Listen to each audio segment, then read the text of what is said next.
Alright. Let's see here.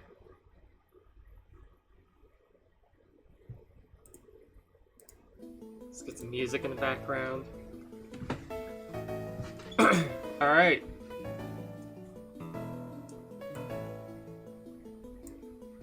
Welcome. Just let things just... Okay. So, I'm very tired. But I wanted to stream because I haven't streamed in a while. So, I decided, I'll just stream doing some just random tier lists about random shit, who cares? Yeah, so welcome. I was like, you know what, I love Smash Brothers, so let's start with Smash Bros. I don't know enough about competitive, so this ain't gonna be a, tier list of, like, you know, it's not going to be a tier list of how good they are in competitive. Let's. But what I do know is I know a lot about these characters, so let's just do canon power levels, right? So let's see here. Let's start with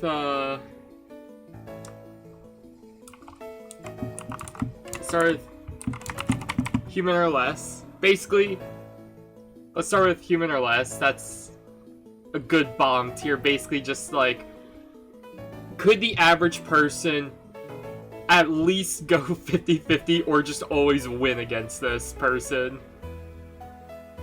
Because that's a... If like I could beat this person up, then yeah, they're bottom tier. Let's be real. I ain't a strong person at all. Let's see here. Next up, I'd say is probably, or no. Let's see here. I think this should be like peak human. You know, like they are. Like, this is, like, average human, but this is, like, person who's, like, this is the peak of, the pinnacle of human strength. Like, if you work out and, I don't know, maybe use roids or something, you can technically probably reach this level of physique, but don't, you know, assume you probably can't. Unless you dedicate yourself to it. This, I'll say, is superhuman. You know, like, we got your characters who, they aren't crazy powerful, but they're at least above what a human can do. Like, I'm not talking about, like, oh, superhuman, like, oh, this is, like, incredible Hulk levels of strength. No, this is just, like, you know. Actually, I also put...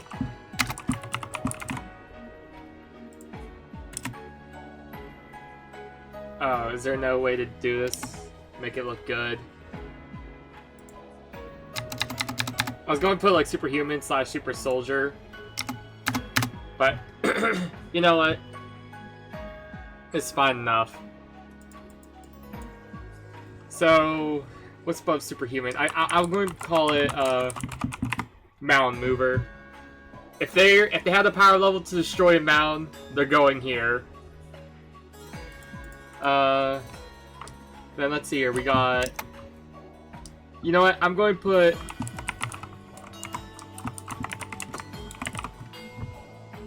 If they have the power to either destroy the world, or...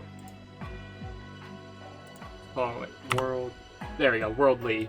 If they have... that looks bad. Let's, there, world / Mac. If they have the power to destroy the world, or kill a minor god, like, when I talk about minor god, think about, like,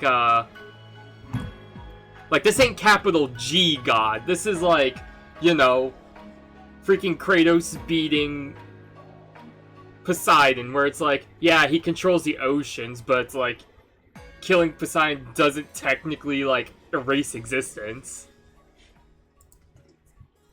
And then up here we're going to have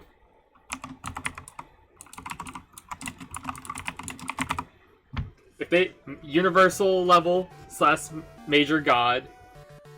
This is where we get to capital G god. Like, you beat this person, you're basically strong enough to wipe out the whole universe. Let's be real, because there are characters. And actually, let's add a row above it. Let's make this, I don't know, pink.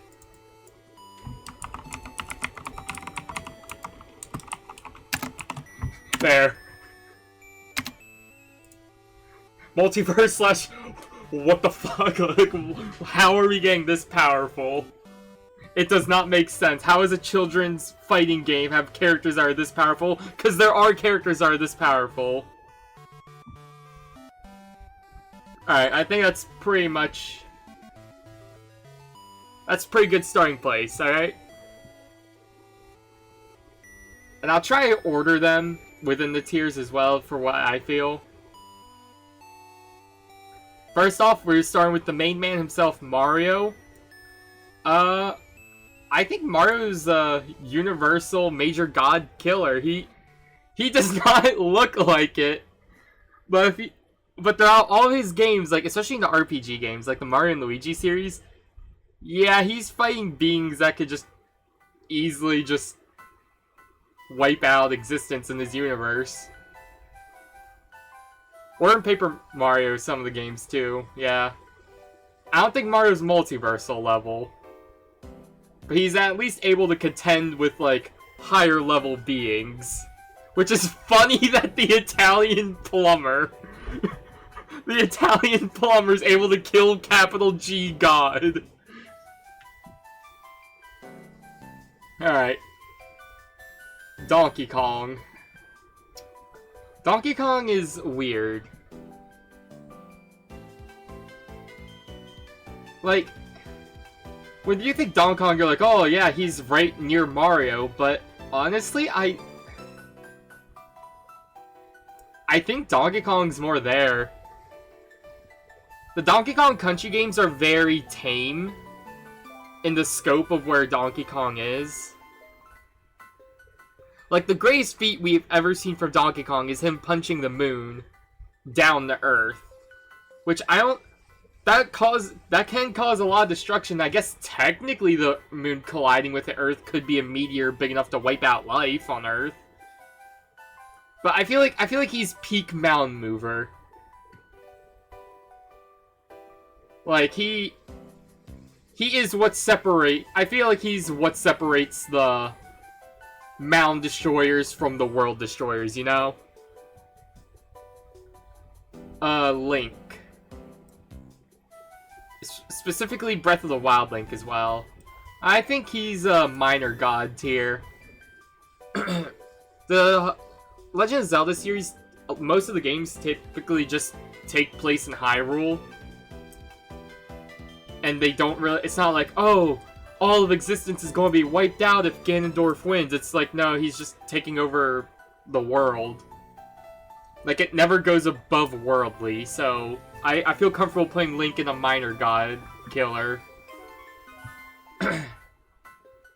Alright, Samus with her suit. I think she's just mountain level.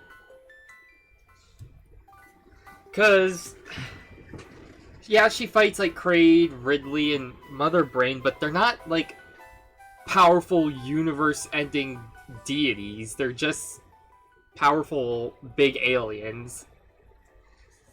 Which then that'll also put like Dark Samus on like a relative tier with her.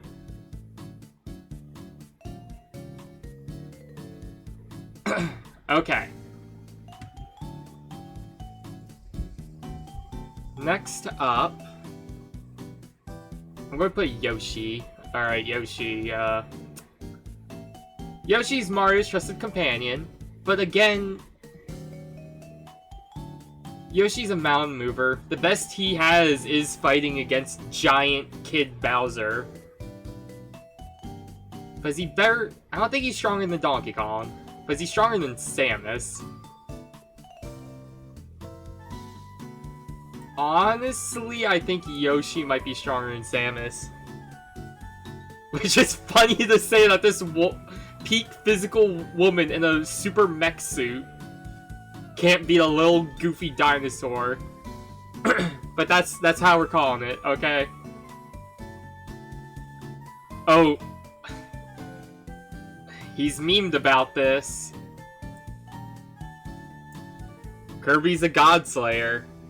Now, I think some people, I think, overestimate Kirby's godly capabilities. Because remember, Kirby's canonically only 2 inches tall. So, like, these big, powerful, godly beings he's fighting, they're only, like, you know, half the size of an adult person. I mean, they're still, like, magical and capable of, like, just destroying existence, but, like, I don't think he's multiversal level. And I feel like there's actually a lot of characters who could defeat Kirby's gods. Like, Kirby, I don't think he's the most powerful. He is very powerful, way too powerful for a cute little 2-inch tall ball of pink bubblegum. Alright. Fox McCloud. I think he's only superhuman. Like, he spends most of his time in a plane, jet, spaceship thing. So it's not like he's got... He's not really hand-to-hand combat like he is in Smash. You know? I mean, I will say he does have, like, the metal leg prosthetics from the first game, at least. And I'm going to assume that the anthropomorphized fox is more physical than just your average Joe. Plus, he does have military training. He would have military training. So I would say he's at least superhuman. He's probably going to be low superhuman. Because, outside of his R-Wing, he's just kind of there. Pikachu.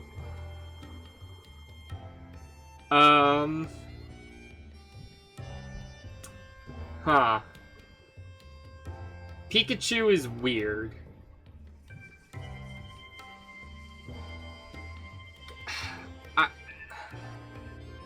I'm going to put Pikachu probably towards Minor God. Pokemon really love to hype up their mascot. Especially with the anime. And plus, like, with, like, if we're calculating, like, Pikachu's signature Z moves, Pikachu's Light Ball, like, he can at least contend with, like, the minor legendary Pokemon. Like, I'm not going to put him, like, he's not Arceus level. But Pikachu can at least contend because he gets mascot privilege BS. Luigi he's with Mario. They're like equal in strength. It's just that you can tell, especially with these portraits, you can tell that the main difference between Mario and Luigi, Mario has all the confidence, while Luigi is a bit more anxious. If Luigi had Mario's confidence, he could do everything his brother could easily, maybe even better. Because there are times where he has to be confident and save Mario. Alright, Ness. Now, Gygus is a weird case. Because Gygus, it's like an alien being. Because Gygus is the strongest opponent Ness defeats.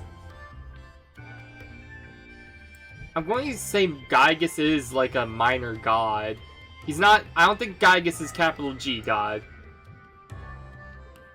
But I think Gygus has more power than Ganondorf, so I'm comfortable putting him above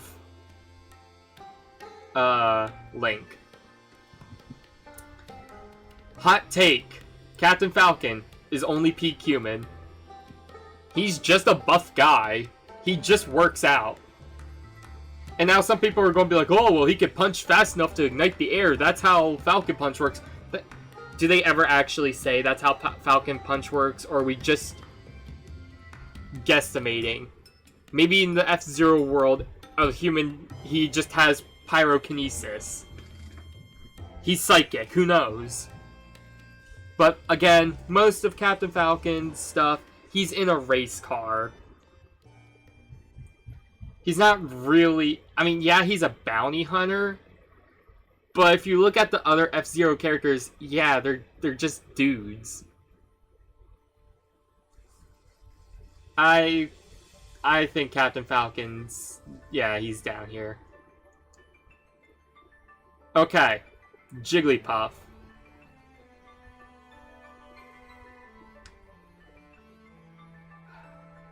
Jigglypuff is a Pokemon, and Pokemon do get BS, but Jigglypuff just doesn't have the Pikachu BS. You know? Jigglypuff gets nothing. Doesn't get Gigantamax like Pikachu, doesn't get Z moves, doesn't...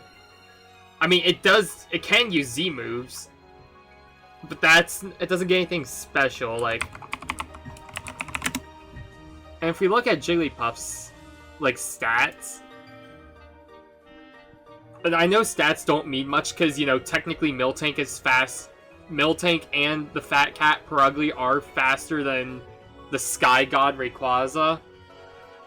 Or Rayquaza. But yeah, Jigglypuff only has base 270 stats.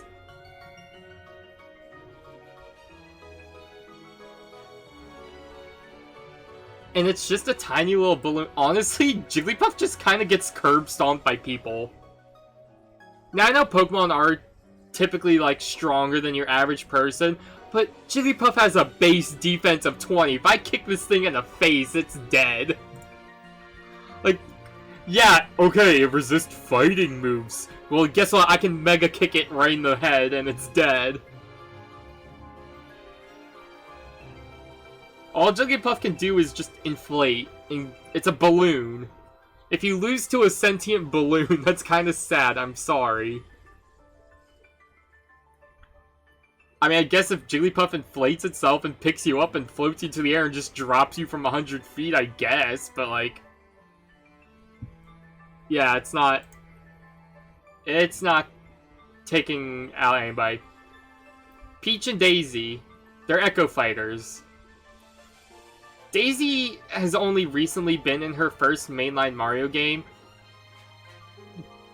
so she doesn't have as much showing as Peach, but I don't think it's wrong to say they're close in power to one another. So, and honestly, people sleep on Peach.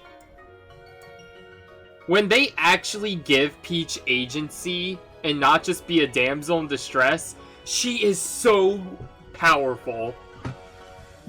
Like, they don't show off Peach's magical capabilities that often, but when they do, she can contend with, like, some of the Mario Universe's biggest threats. They just don't like using her, because they have to keep the trope of damsel in distress. But when they actually let her have agency,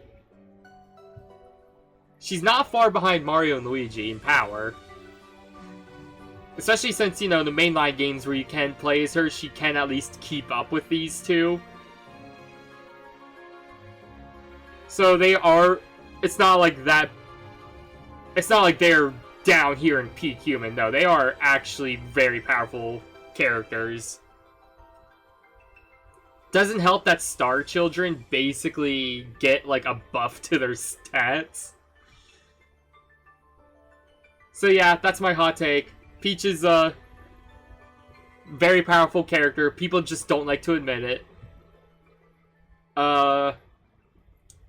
Bowser. Bowser is also up here. Bowser is also on Major God level. Because, like, he's Mario's biggest rival, okay? He can at least throw hands with Mario. If you can throw hands with Mario, you are up here. Though, the question is, do I think he's more powerful than Peach? I'm going to say, yeah, he's more powerful than Peach. Because if he wasn't more powerful than Peach, Peach could easily just beat him up and send him flying without needing Mario to rescue her. But I think Kirby could take Bowser. Alright, Ice Climbers. They're just humans. They're just two people. Now, you could argue peak human because they climb mountains all the time. But, like... I don't know. I wouldn't say they're, like, the peak of humanity's fitness. They're just fit people, you know? If I were to get into a fight with Nana and Popo, as long as they don't jump me, I can probably beat up either of them. Alright, Sheik and Zelda, they're the same person, even though Sheik is... This is Sheik's Ocarina of Time, and this is, Link to the Past, Link Between Worlds Zelda. They're the same character.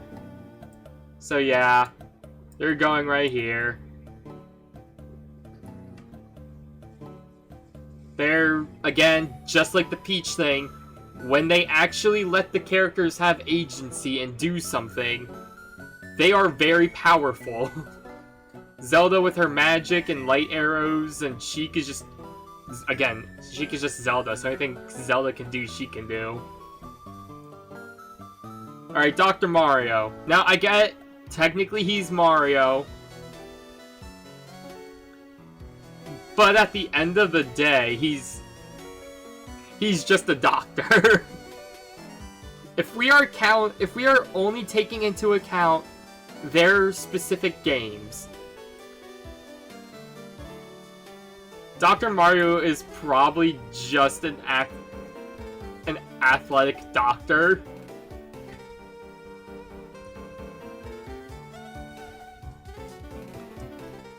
Yeah. Alright, Pichu, though. I need to check something. Pichu. Okay, so, yeah.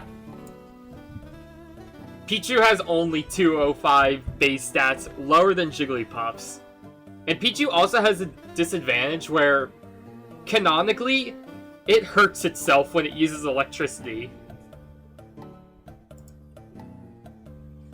That's not just a Smash Bros. Thing, that's like canon in its Pokedexes. Pikachu hurts itself when it uses its electricity. So, yeah, I'm not saying I'm going to be able to beat a Pichu. If it uses Thunder Shock on me, I'm probably going to cardiac arrest. But if I can punt this thing before it gets an electric move off, I could probably beat a Pichu. But because it has elemental powers, it does go above human. Falco's basically just Fox. Like, everything I said about Fox applies to Falco.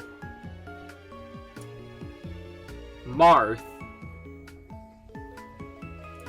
I think a lot of the Fire Emblem cast is generally going to be in at least minor god level. He defeats his evil dragon, who's like set upon like raising the world. And when I say that's raise, like R-A-Z-E, so like, you know, using its flames to like just wipe out life on Earth. I don't think he's beating any of these characters above him though. Like, I feel like if Pikachu uses Thunderbolt, that's like a thunder spell hitting him. And he kind of has the advantage where his sword is meant to kill dragons. So, you know, if he's not fighting something that's a literal dragon, his sword is just an everyday sword.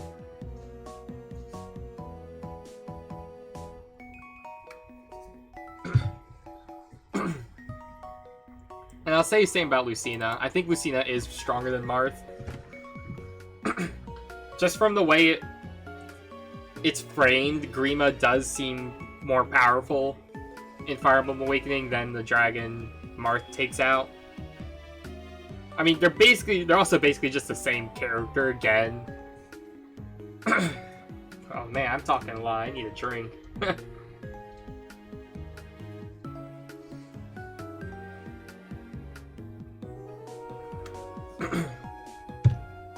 Alright. Young Link.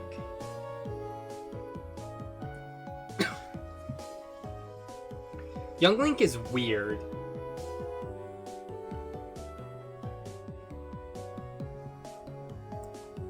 I'm going to put Young Link... Young Link is definitely the least powerful Zelda character, but he at least gets to the Minor God status by defeating Majora. Because in Ocarina of Time, it's like, oh, he defeats Ganondorf as an adult, so that doesn't really count for Young Link himself. But he does have his... He did get the sequel game Majora's Mask, where he was permanently Young Link. And with the Fierce Deity Mask, I think he does defeat these three. Ganondorf, not as powerful as Link, but he's more powerful than Zelda, I feel. Because again, if Zelda was more powerful than Ganondorf, she would never be kidnapped, she'd always beat him, like... The Triforce of Power makes him stupidly strong, but Link is able to always beat him, so... Alright, Mewtwo. The ultimate Pokemon. I feel Mewtwo is... He's definitely major god level. Like, if you actually look at Mewtwo's stats... Let's see here.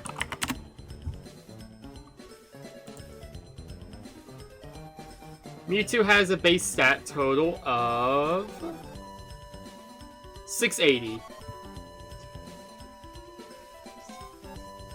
Which I think Arceus only has 660. Which, if you're contending with stats with the capital G PokeGod...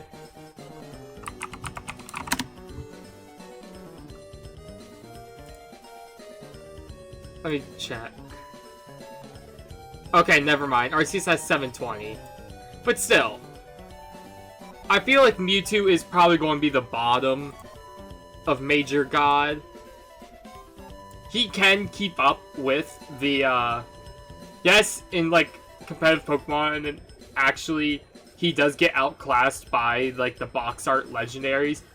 But I feel like he can still, at least, he's in the running with them, you know? He may be the weakest out of all the major legends, but he can at least be in the same tier as them keeping up. Like, you could be the worst. Like, someone could say, oh, technically I'm the worst, like, I'm the worst football player in the NFL. That doesn't mean I can beat... That doesn't mean I can beat someone who's made it to the NFL.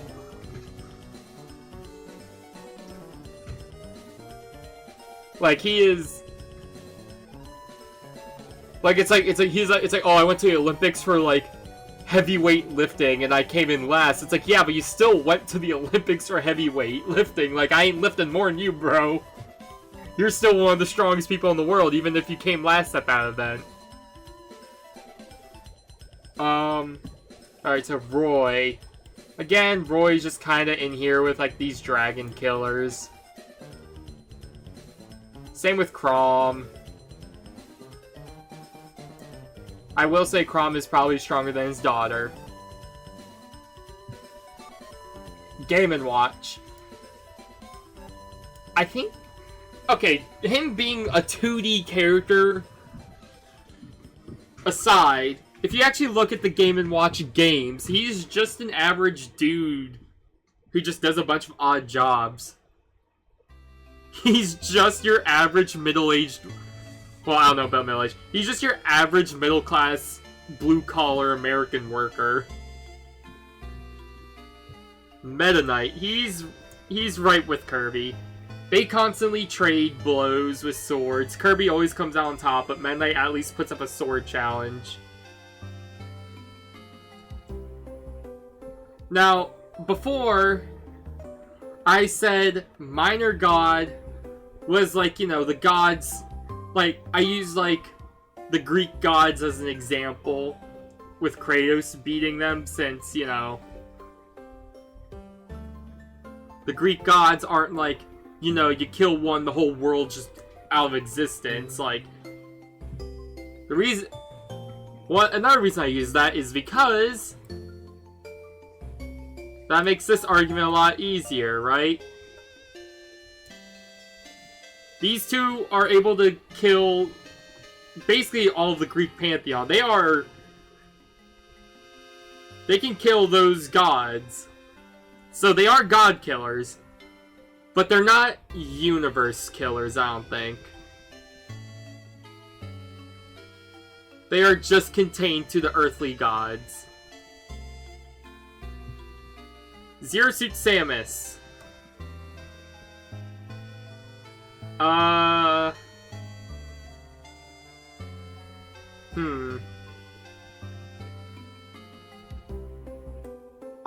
think she's bomb as superhuman. Because she has the unfair advantage of having a Chozo DNA. That's what allows her to curl up into like the morph ball and makes her extremely athletic. She is to a point where it doesn't matter how far you train, how hard you train, you cannot get ZSS's physical capabilities. Now, of course, the armor makes her way more powerful, but yeah. Honestly, she might be better, stronger than Fox and Falco.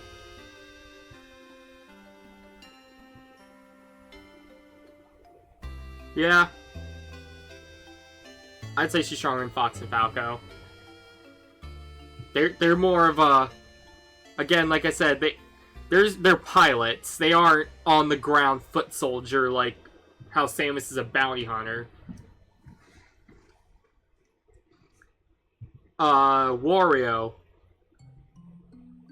I'm going to say it. Wario is a high-level powerhouse. He is constantly butting heads with Mario, and he's basically just trying to be better than Mario.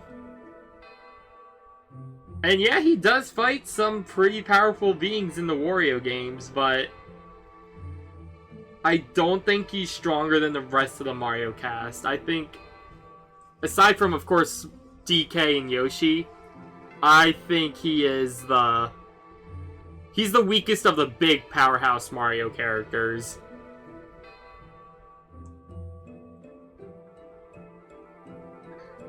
And I did say Pokemon were more powerful than you think, but they're also less powerful than when you compare them to other characters. So I don't think funny enough, I think Wario's clapping Mewtwo. And that's hilarious to say, and I'm sticking with it. Ugh, Snake. Snake, he's a super soldier. He's superhuman. Now, is he more powerful than ZSS? He has nanomachines. She has Chozo DNA. Though from what we've seen in the games, because we don't really see Samus outside her suit except for in Zero Mission, I think Snake is actually going to take it. He just has way more showing as a soldier. And if these two are fighting without their suits, I just think Snake's knowledge of weaponry is just going to be better than her little dinky plasma whip. Ike. Now, you want to be like, oh, he's a Fire Emblem character. Minor god. No. No. I think Ike is actually down here. The Radiant series is actually pretty small in scope. Like, I don't think he really... It's more about defeating an evil general who's trying to, like, take control of your country rather than killing a world-ending god dragon.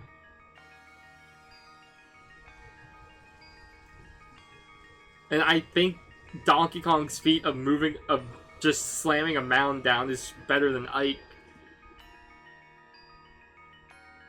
Honestly, though, Do I want to say Ike is stronger than Samus's, though? That's really hard.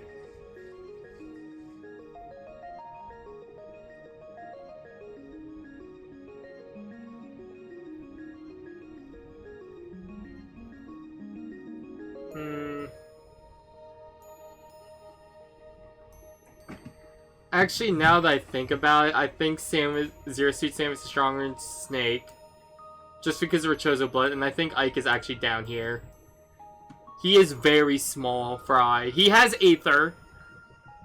So that does...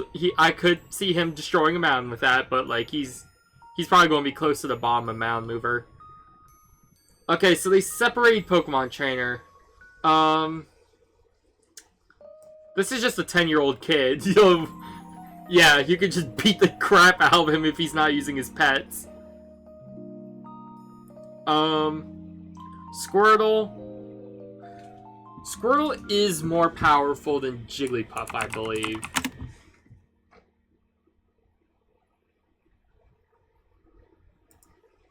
Let's see here. 314 base stats.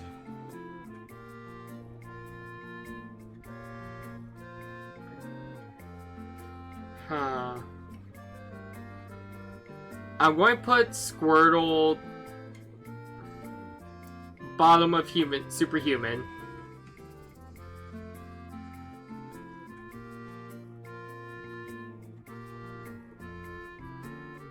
Because, like, Squirtle is actually powerful. Like, teach it Ice Beam. Its shell can't be... You can't break through its shell. Like, it's really powerful. Ivysaur. Ivysaur is a step up in power.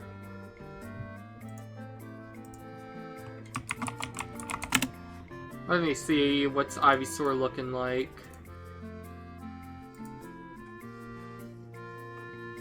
405.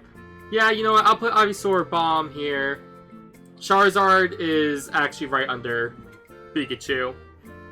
Charizard has access to 2 Mega Forms, a Gigantamax form, and I'm honestly surprised they didn't give it an exclusive Z Crystal. But yeah, Charizard is actually... It doesn't get the... Does not get the mascot privileges that Pikachu does, but it's basically Pokemon's secondary mascot, so it gets just as many perks. Like, Pikachu never got a Mega Evolution, Raichu didn't get a Mega. But Charizard got 2 Megas. Which then Pikachu countered by getting like 2 Z Crystals. Like Pika Catastrophe and 10 million volt Thunderbolt. Diddy Kong.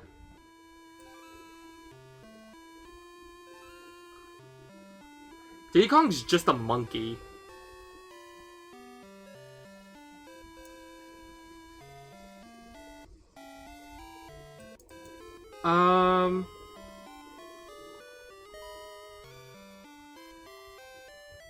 Diddy Kong is just a monkey. It gets a jetpack though and a peanut pop gun. I know it's definitely stronger than the Pokemons. I'd say it's probably stronger than Dr. Mario.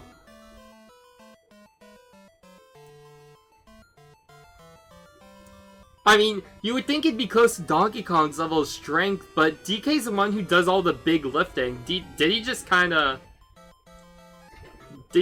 does its thing?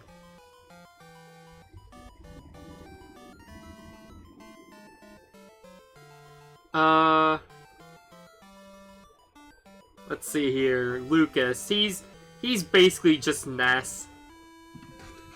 They're basically hand in hand in power.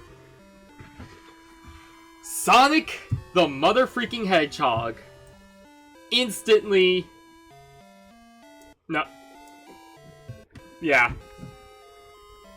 Sonic fights gods so many times, especially when he goes supersonic. Like, he defeated basically a time god in Generations. Then in like Unleashed, he fought a god resting within the world, the Earth. Like, he fights gods all the time. And I think with Super Sonic, it pushes him past Mario. Like, I would say Sonic and Mario are probably pretty close in terms of strength. In just basic. But when he goes Super Sonic, he just goes to the next level. And he's above Mario. DDD. DDD often travels, sometimes helps out Kirby. But I think he's like the very bottom of Major God. DDD's just kind of a goofball king who just wants to take the food for himself. And Kirby just kind of beats him up, and there's so many times where DDD gets like tricked or brainwashed or whatever by the main villain. So yeah, he's Olimar, he's the very bottom. He is, you know how I joked that Kirby's 2 inches tall? He's like less than half an inch tall. He's, you just step on him and he's dead. And even if he has a whole army of Pikmin, if you are fighting them, they're not even as bad as fire ants, because at least fire ants bite, and like I think fire ants have venom, which is why their bites burn. His Pikmin just tap you over and over with their little leaf heads. So you're not even getting like venom pumped into your body. Lucario, he's like, I feel like all the fully evolved Pokemon are going to be pretty much equivalent to each other. Rob.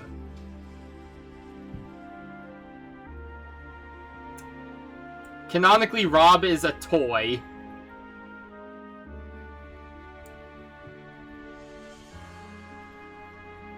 Olimar, I mean, in the Subspace Emissary, Olimar's Pikmin couldn't even touch the Rob. But again, Rob is just a non-sentient toy. You know what? No, we're gonna...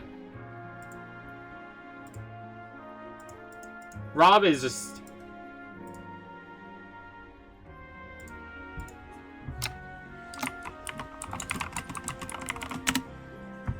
Rob's a toy. He's not even a sentient being. And this is canon power level, so this is like outside of Smash Bros. Where they try and like make everyone look equivalent in power. Toon Link, I'd say Toon Link is stronger than Young Link. I think if he were to contend with these versions of Zelda, though, their magic is just going to be more powerful. Ganondorf was just kind of like in Wind Waker, he was just kind of a dude. He used the Triforce to flood, or the king used the Triforce to flood Hyrule, and Ganondorf was just a powerful dude. He was just a swordsman. But he's still a version of Ganondorf, so he is a minor god. Wolf, he's a spacey. They're all equivalent. Yo, I'm going to play him right here. I think being the leaders of their groups kind of put them a little bit above. Villager, he's just the dude. Though, I mean, Villager's an adult, right? They look like a child. But like they own a town. I don't think a child's a mayor, but whatever. He's a working class, blue collar American, so he is at least relatively strong. Mega Man.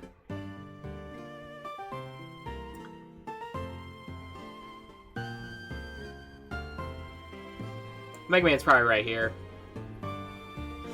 It is interesting to think about who would win in the fight between Mega Man and Samus, but yeah, Mega Man is just... he just destroys powerful robots. They're not gods. I think that's pretty fair. They're pretty... Samus and... you know what? I'm going to say it. Mega Man could beat Dark Samus. But I think it's kind of 50-50 between regular Samus. Okay.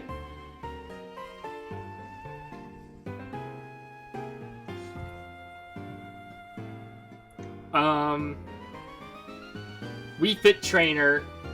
She's just a human. Yeah, she's athletic, but she does yoga. I mean, who knows? Maybe she weightlifts when she's not doing yoga, but like, as far as we know, she mainly is a yoga person. That's not really going to make her like super strong, it just makes her flexible. Rosalina. Rosalina is a god, she is a major god herself. She rewrites the universe at the end of Galaxy. Though I don't think she's... I think Kirby would somehow still find a way to...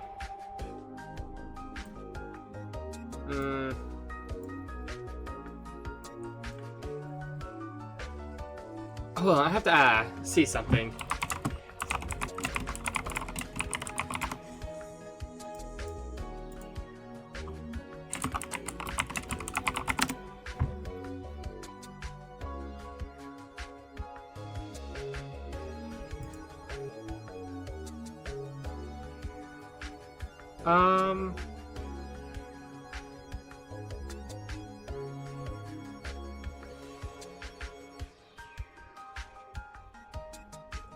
Yeah, Meta Knight does...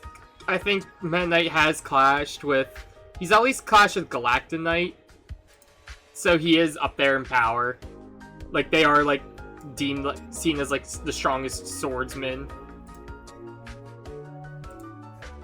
So yeah, I feel like Meta Knight's... his spot's secure right behind Kirby. Lil Mac, he's like... Get out of here. While Captain Falcon is a bounty hunter, Lil Mac is a trained boxer. Like, we know he has formal training in fighting. And he fights, basically... He fought Mike Tyson, he fights Mr. Sandman. Heck, he's even fought Donkey Kong in a boxing match. So, I would say the fact that he's fought Donkey Kong, he's at least a peak of what humans can go. Greninja, again. Greninja's kind of just another fully evolved Pokemon. It can contend with minor legendary Pokemon, so... Especially with it, if we give it its Battle Bond form, that makes it more powerful. Because Battle Bond is basically supposed to put Greninja close to... Actually, I think Greninja might be stronger than Charizard. Because now I'm thinking back, because I don't think you need a held item for Battle Bond. I think Battle Bond is just the ability, so you can give Greninja a held item still and make it even more powerful than a Mega. Okay. The Miis. They're at least trained with their weapons, but your Miis are typically just people. So I can't see them going above peak human performance. Like, I don't think they're superhuman. This is just a guy who does martial arts. This is just a guy who's trained in sword fighting, and this is just someone who knows how to use a freaking gun. Like, they're just people. Okay, Palutena.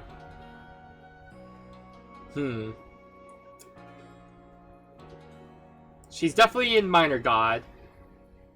Because she is a Minor God. She definitely beats the Fire Emblem characters. I think she beats the Pokemon. I think her power is above the Zelda characters. Is she above Ness and Lucas? I think she is. I do think the Pits are more powerful than Palutena. Like, she gives the Pit blessings, which gives him power, like Mega Laser and all that fun. Mega Laser, Explosive Flame, the Power of Flight. That's all Palutena is doing for Pit.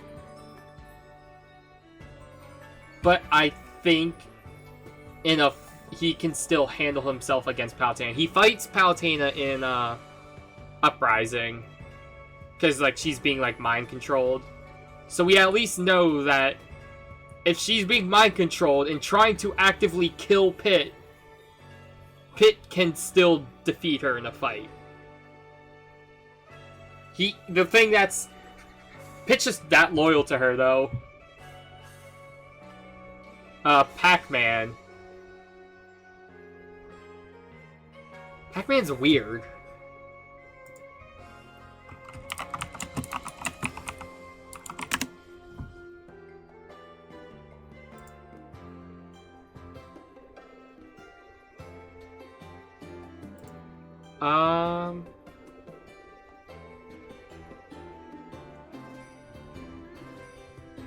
Huh.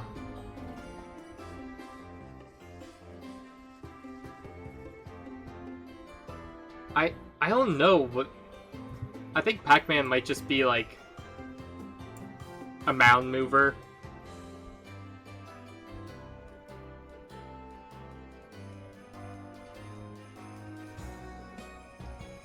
Yeah, that seems right. I'm like,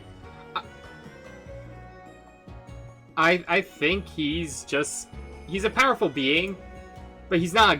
I don't think Pac-Man's just a god killer. He's either above or just below Donkey Kong.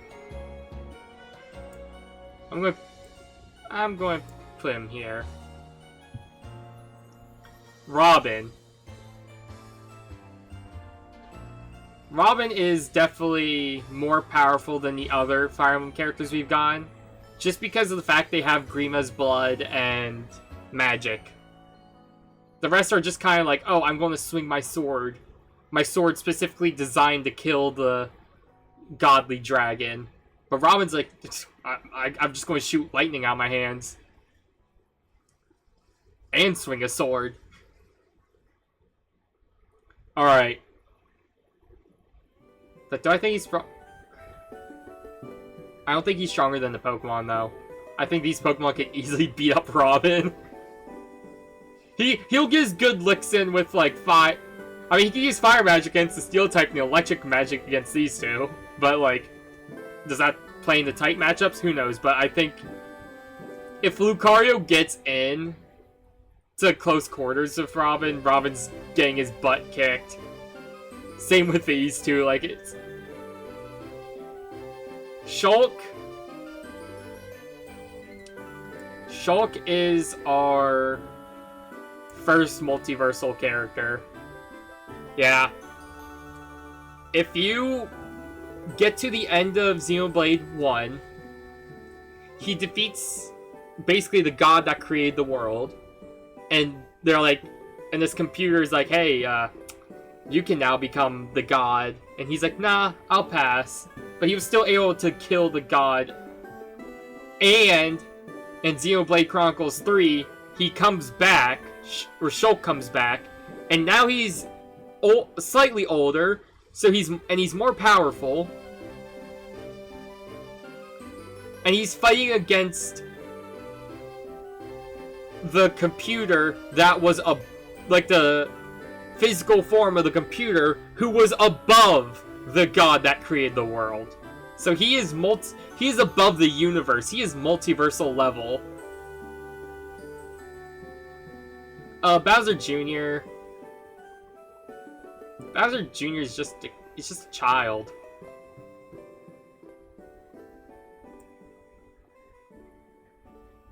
Bowser Jr. is actually pretty weak. Because Bowser Jr. just doesn't do much.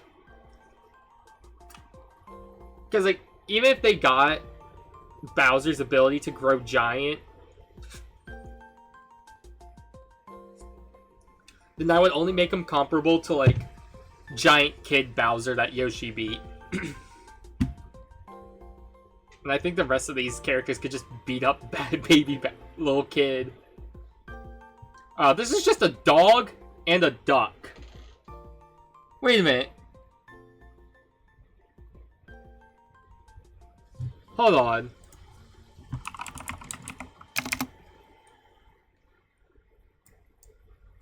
Duck. Hunt. Dog.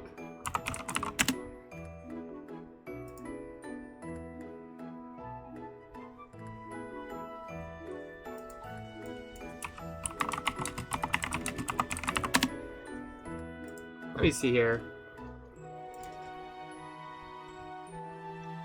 Because these are all like their mural arts. And I feel like Duck Hunt's is not. That's just Duck Hunt from the game.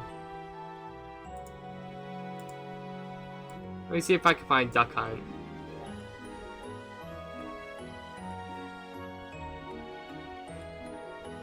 Okay, so they took the mural, but then they changed the background of the mural.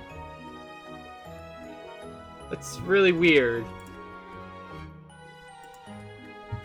But okay, I guess Duck Hunt's just a dog and a duck. Which, you know, birds have hollow bones, so if you can just grab the bird, slam it on the ground, it's done. And so then you just have a, what is it, a basset hound? Yeah, I think this 10-year-old could beat a basset hound. This ain't a pit bull named Princess. Alright. Your first thought is, the Shotos are superhuman. I mean, they fight, they trained, so you're like, oh, they're peak human, but they're like, oh, they got fireballs and other magical kind of key stuff, so they're superhuman. No, they're mound movers. Especially with the Hitachi no Hado that Ryu gets, and then Ken's comparable to Ryu's power. They're actually way more powerful than you think. Cloud. He's a minor god killer. I think he's definitely better than the... He's better than the Fire Emblems. And he's a super soldier. I think he's stronger than... He's stronger than the little Links. I think Cloud's right... I think Cloud's right there.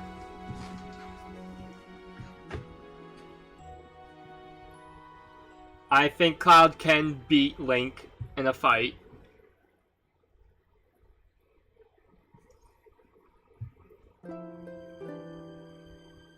Alright, Corrin. Corrin's actually like the strongest of the Fire Emblems. Having the dragon DNA really helps. I'm going to say I am actually going to put Corrin above the Links. The little kid Links.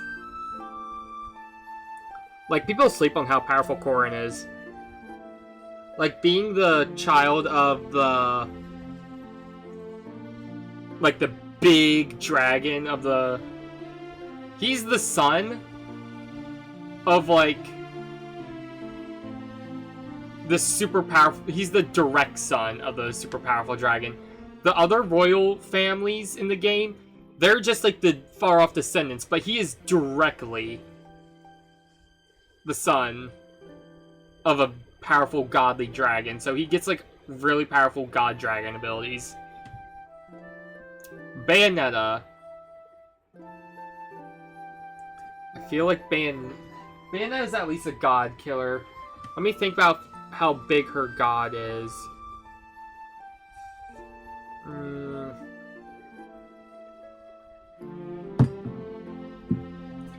I'm going to say Bayonetta is... Bayonetta's up here. She punches a god past planets and into the sun, so that's pretty base and cool. Yeah, Bayonetta's just a powerful being. I don't think she's stronger than the Mario cast, though. Inkling.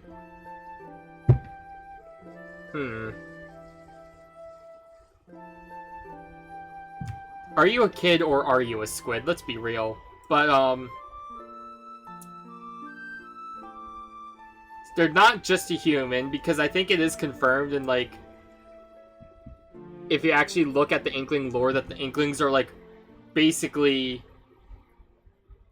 there's like a human fallout where like nuclear war happened, wiped out all the humans, and I can't remember if either like they're like radiated, mutated humans or squids or something, but like they're more than just peak human. They're superhuman, physicality-wise.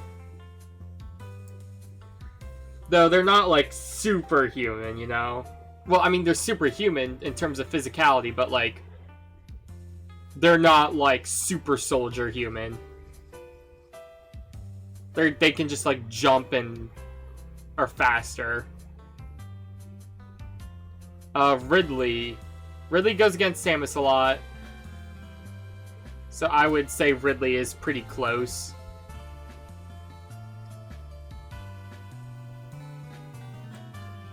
Honestly, I think Ridley's probably stronger than Dark Samus. Yeah, I feel comfortable with that. Now the Belmonts.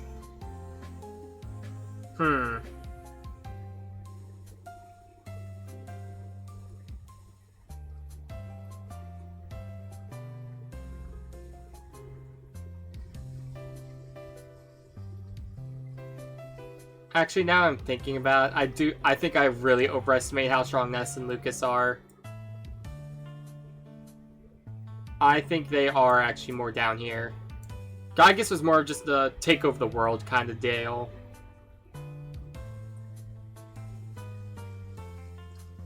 In fact, if they're just to take over the world, then I think they're probably down here. I do think they are stronger than the Fire Emblem characters, though.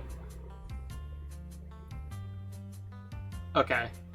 But Simon Richter Belmont, they're not major god slayers. But Dracula is very powerful. Like, Dracula isn't just like the blah blah blah, I'm a vampire from like, you know, old black and white movies. This is like god, powered up minor god Dracula. So I'm just going to put him right here. That seems right. Well, is Dracula more powerful? I don't think Dracula's more powerful than the dragons Fire Emblem characters fight. I think they are the bottom of like...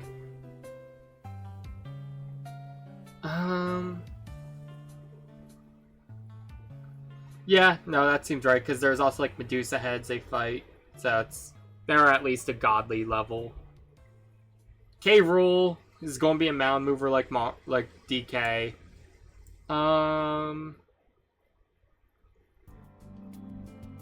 Though he's considerably weaker.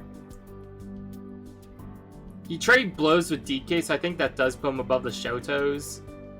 Or does it?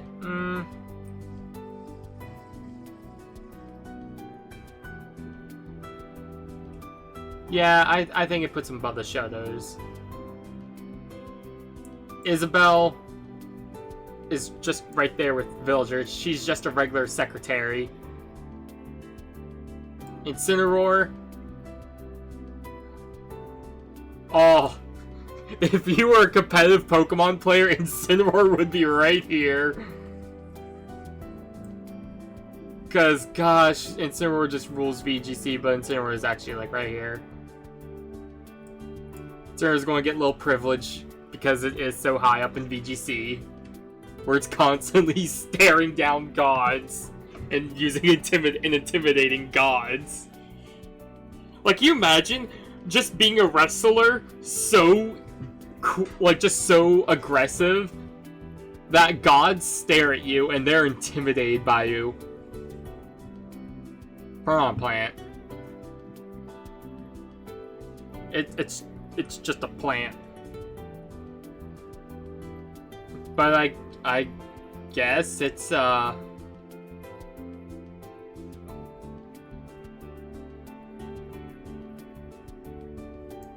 I guess it's a plant that's really strong, but like, I don't know. Prawn Plant's really weird, because we're not going to count Petey, like from the Final Smash. This is just a regular ass plant that's like human sized. And And I think if you have, like, trained fighting skill, like, I think Lil Mac could punch the piranha in, like, the jaw and just rip it off the stem. Joker. I think this right here is the most powerful character in Smash, canonically. Like, Joker...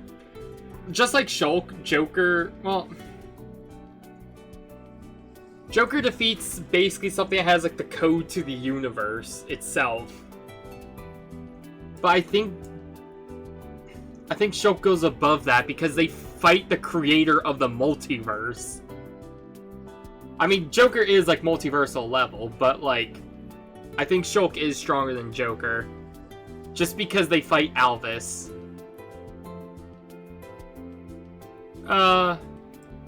Square Enix character, obviously they're killing gods. I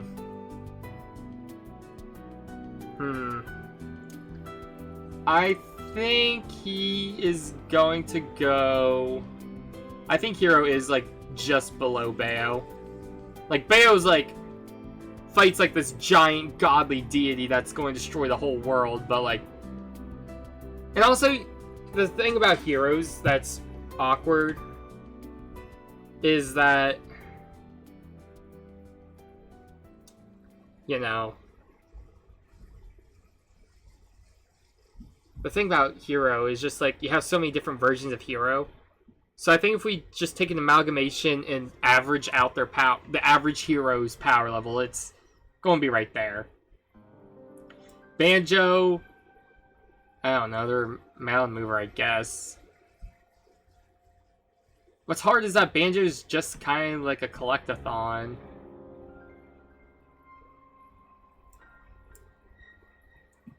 I mean, like, Gruntilda, she was defeated by the Ginginator.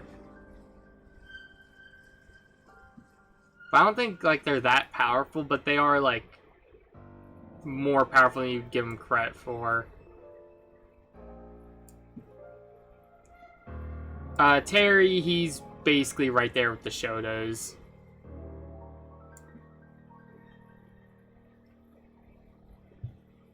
Byleth. Huh. Byleth is weird.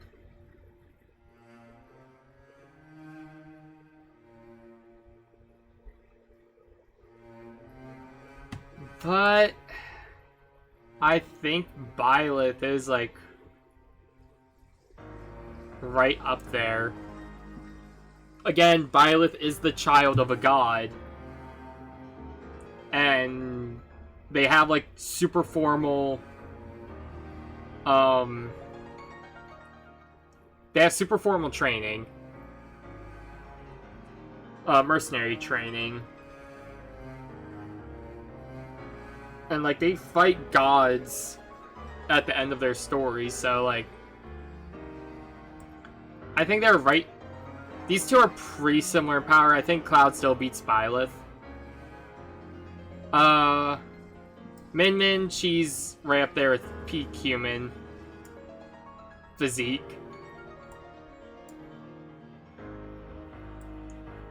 I think her martial arts just make her a little stronger than Lil Mac. Steve. Steve is hard to... Steve is hard. Because how strong is the Ender Dragon? And how strong is the Wither? I think they are minor god... Oh, whoa, whoa, whoa, whoa, whoa. They are minor god level at least.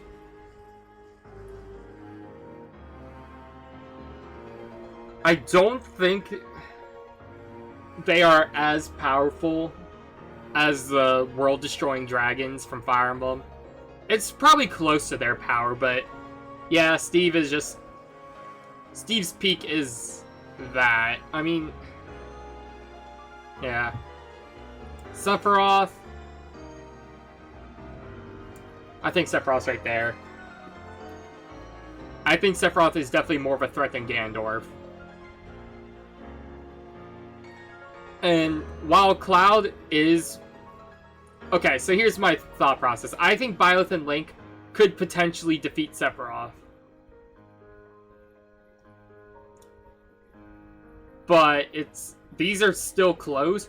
It's just that within the gap between these two are in it. Pyra.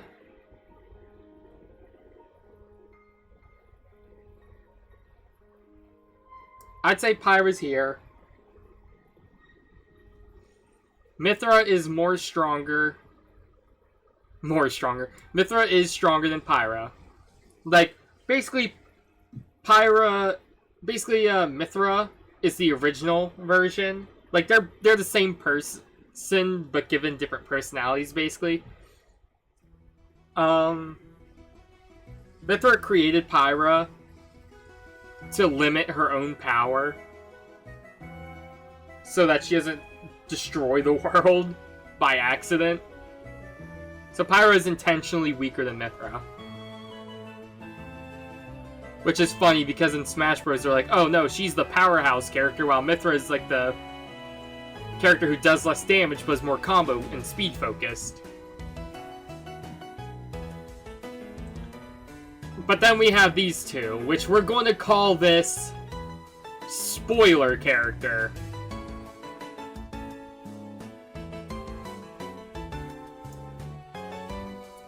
This is spoiler character here. Because spoiler character here is close to the level of the villain Shulk fights in 3.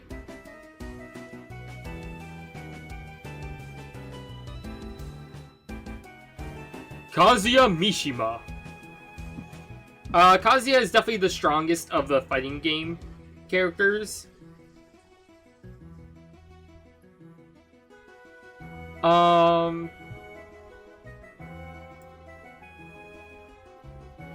He's definitely stronger than them. Honestly, just having the Devil Gene makes him really powerful.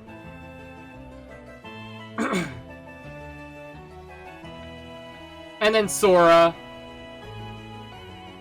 I think Sora is just under Sonic. Getting the true Keyblade made him a lot more powerful. He fought Xehanort at his full power multiple times. But yeah. I think that's I think that is the tier we're going with. Ugh.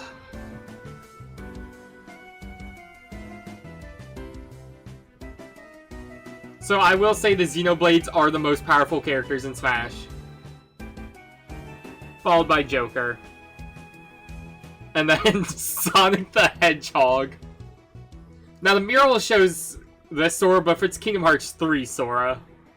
Kingdom Hearts 1 Sora is a little bit weaker, but Kingdom Hearts 3 Sora, definitely above. Then we got like basically most of the Mario cast up here with Kirby and Meta Knight and Dee. Basically, if you're from Kirby, you're at least a major god threat. I'm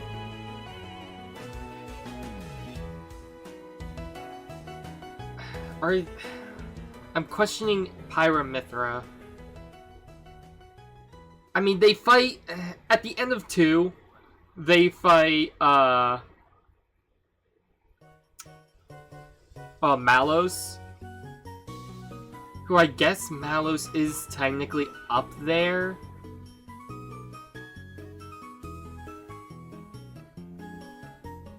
But at that point in the game, you also have Spoiler.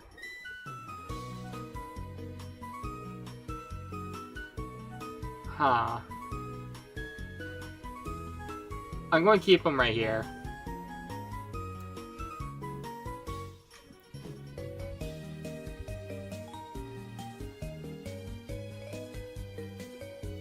Yeah, and then I think the rest of this looks right.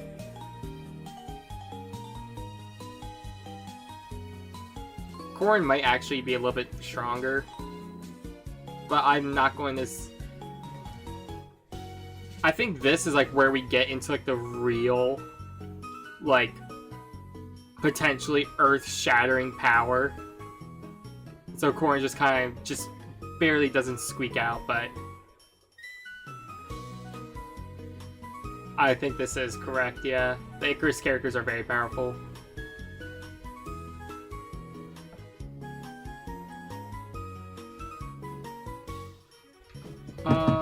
Mound movers. Now down here is where it starts getting more debatable, I feel like. Because it's just like Pac-Man's feats versus Donkey Kong's feats versus Yoshi's. It's like their feats are a lot closer, I guess, when the farther down the list you go. So it's harder to debate, but I feel like this would be a pretty accurate of levels of power of who would win in the fight. I'm contemplating moving Ivysaur down.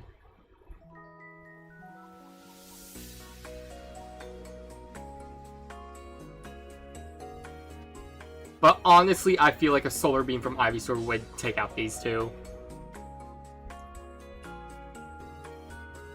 Yeah, you know what? We're just going to say that's it. That's it. That's the list.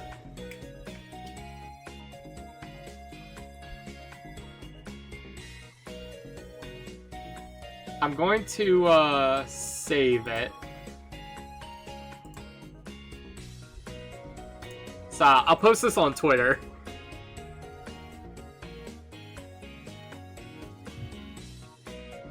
Now, let's see what other lists there are. Okay, a lot of it's Gooner stuff.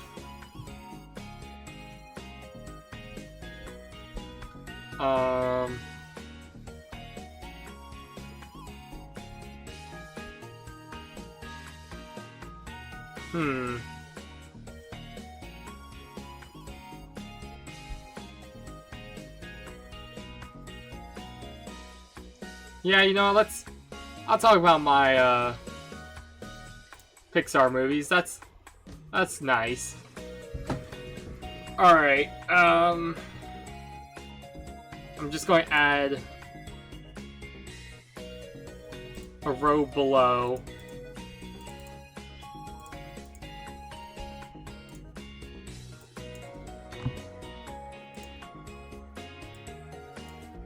Oh, come on. There.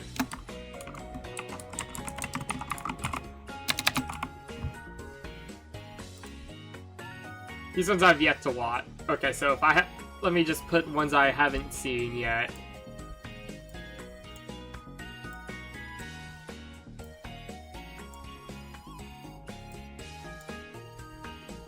Okay, everything else I have seen on here. Okay, they also don't have Inside Out 2.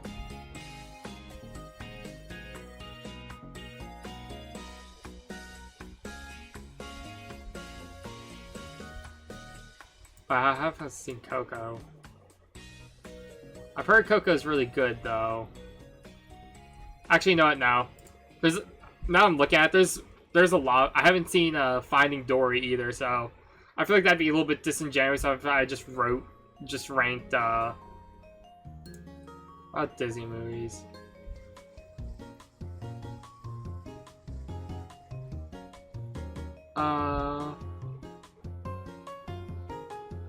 I can rank most of these.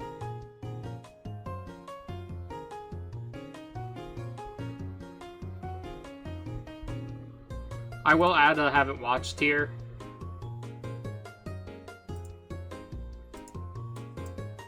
No.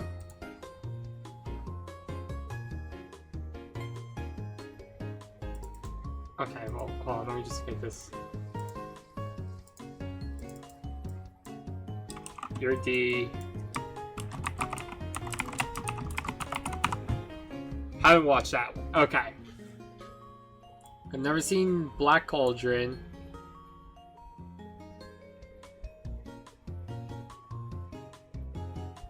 I don't think I've seen this Winnie the Pooh movie. I have no idea what that is. I don't think I've watched Fun and Fancy Free. The rest of these I feel like I have watched.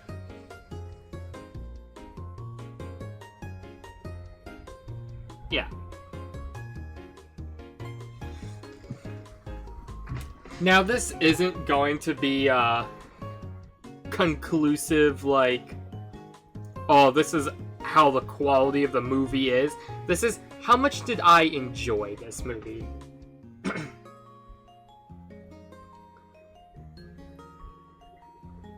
I'm going to say Mulan. That's a pretty good movie. I'm going to say Mulan is really high up in A tier for me. I love the story. It's just, yeah. I mean, I love the themes of the story about, you know, working hard and going past expectations and all that. It's also a really good movie for whether you're male or female, like, you know. Some of these are definitely more target, like a lot of the Disney princess movies are typically more targeted towards a female demographic, but they're still enjoyable for a male demographic as well if they're written well, I feel.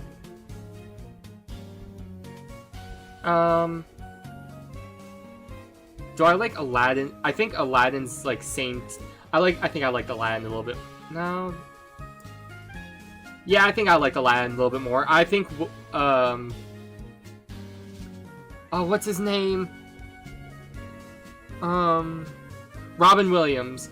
I think Robin Williams' Genie was definitely a more enjoyable side character than was it Will Smith who was Mushu? I'm Eddie Murphy. I am really bad with actor names, by the way. I'm really... Oh, Will Smith was Genie in the live action. That's why I was thinking Will Smith. I'm really bad with actor names. I'm sorry. Toy Story 1, I think, is a good B-rank movie. It revolutionized 3D movies. But going back and watching it, it's alright. The story is pretty simplistic. Chicken Little, it's a terrible movie.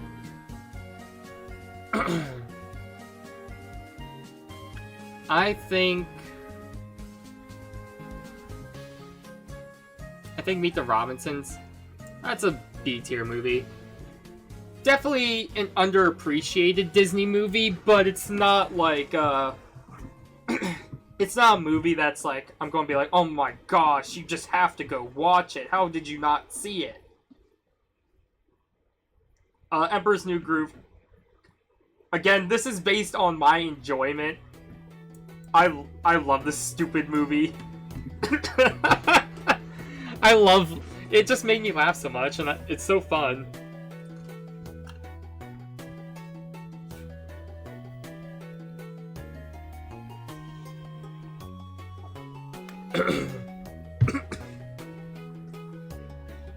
Little Mermaid.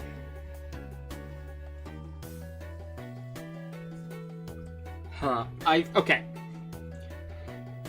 Little Mermaid was part of the golden era of Disney. But it's kind of down here for me.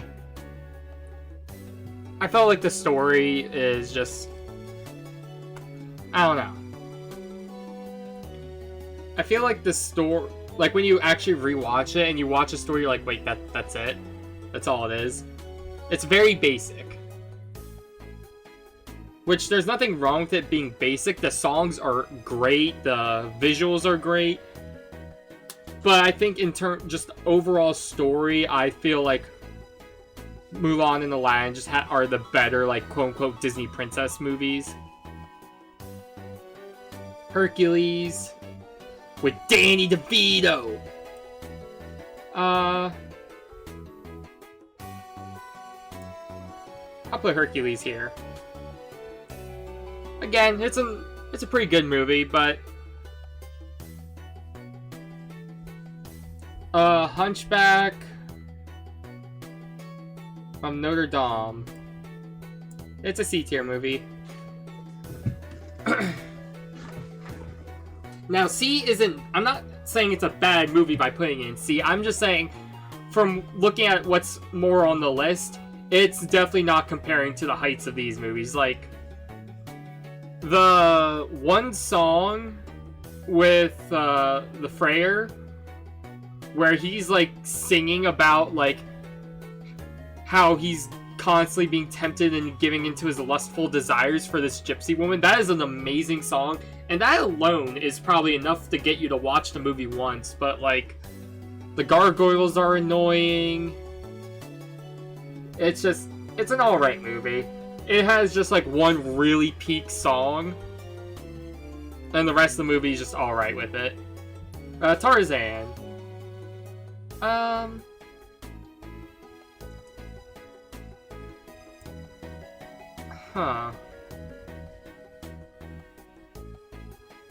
I think, again, Tarzan is an alright movie. It's very simplistic. It's a good movie, but I wouldn't say it's a great movie either. I mean, the animation alone in Tarzan's a beautiful. Like, if you actually have to sit there and... When you sit there and think about someone having to hand draw the scenes of him sliding down the vines, you're like, oh. Oh. Like, I appreciate Tarzan for the animation alone, and the story is also a pretty good story. Has the most brutal Disney villain death, where Clayton gets hung by a vine. And Tarzan also kills a leopard, which is actually... I have more to talk about Tarzan than Little Mermaid, so... I'm going to say I probably like Tarzan a bit more. Frozen...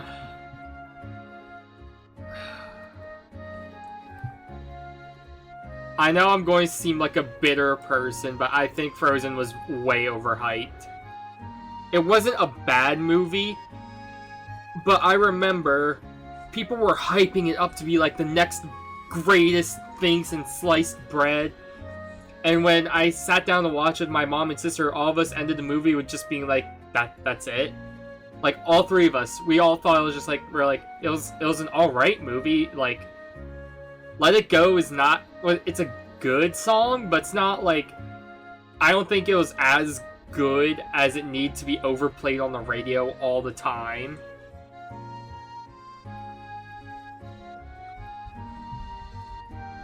But yeah.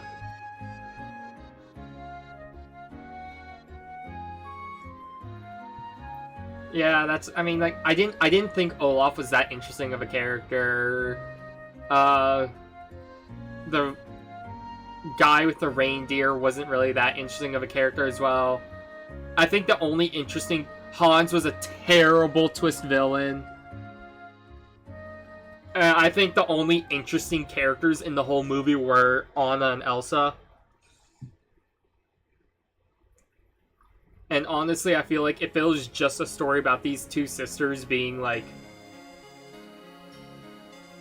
torn apart and then trying to, like, rekindle their familiar relationship, I think that would have been a better movie. Atlantis. I think Atlantis is right here. It's a very interesting movie, and it's one of those movies where it's just Disney did not advertise it, and it got screwed over. Speaking of movies Disney didn't advertise and got screwed over, Treasure Planet is S tier. One of my favorites.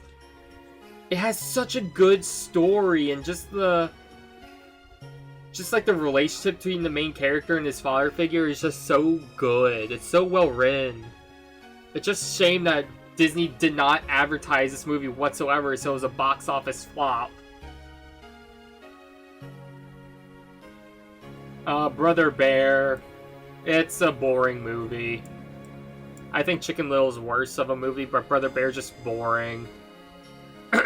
Brother Bear is if Brave wasn't... Okay, so take the movie Brave and get rid of the funny Scottish accent, and that's Brother Bear. At least Brave, you're like, haha, they're speaking with a silly accent. And Brother Bear is just like, oh, okay. And I mean, Brother Bear is like, it's a story where like he kills the cub's mother, so he kind of has to become the familiar.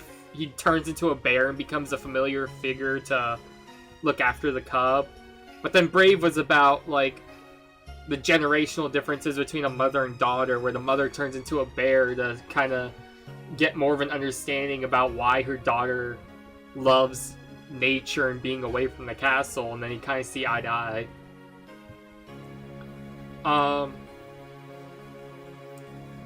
Actually, no, I'm going to put Chicken Little above Brother Bear, because Chicken Little is at least so bad you can find enjoyment in it. Brother Bear is just boring bad. Beauty and the Beast, I'd say it's, as far as Disney princess movies go, it is up here for me. It is, I mean, I love Gaston. He's an amazing character. Beast has like this interesting character, especially when you realize that he's been alone since he was a child. Because when the witch or whatever put a curse on him, he was barely even he was like a preteen or a teenager, like just starting his teenage years at most. Like he was a young child, so this whole time he's been alone, so it makes sense why he doesn't really have the best social skills with people, because like if he was an adult and got turned to the beast, and it's like, okay, he at least understands basic socialization, but he's kind of gotten rusty over the years. But no, in this, it's like, no, he was a child, so he never was able to mature. And then Belle kind of, helps him through it, and it's a really nice story. Pocahontas, like Brother Bear, it is boring. It's a boring movie. And that's not even including, like, the problematic of them showing that it's like, guys, we promise, during the time with the Native Americans, not all the white people were bad, just certain ones. It's like, no, that's a little bit of a historical revision right there. Especially when you realize that Pocahontas, the person she's based off of, was a 13-year-old who got married to an adult man, brought back to England, and got diseases because Native Americans aren't adjusted genetically to the European diseases at the time. That's why, like, one of the tactics the Spaniards used in South America for wiping out Native Americans was to purposely give them blankets infected with smallpox, because they didn't have any natural resistance or medicine to deal with smallpox. So it just wiped out entire tribes. But yeah, but ignoring the historical problems with this movie, it's just very boring. I watched it like last year, and I was just to see, because I was like, it's been years since I watched it, let me rewatch it. I'm like, yeah, this is really boring. Home on the Range is... Okay, so Chicken Little is so bad, it's funny at times. Home on the Range is so bad, it's cringy. Like, I don't know what's worse. You know what? I will say at least I feel something watching Home on the Range. I feel nothing when I watch Pocahontas. It is... And the funny thing with Pocahontas is this was the A-list movie. This was the movie that Disney was like, yeah, this is a movie everybody's going to want to come and see in the theaters. Oliver and Company. I am going to say this with the most rose-tinted glasses I've ever had. This was my favorite movie, one of my favorite movies when I was a little kid. And it's not that long of a movie. Like, let me look. Oliver and Company.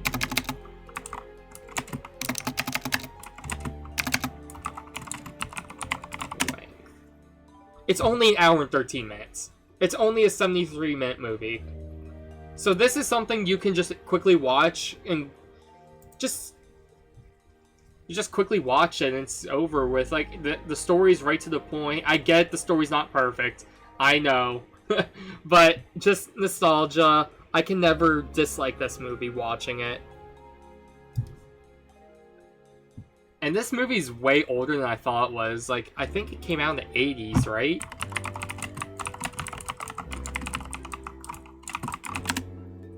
Yeah, 1988 is when it came out. So this is an old movie.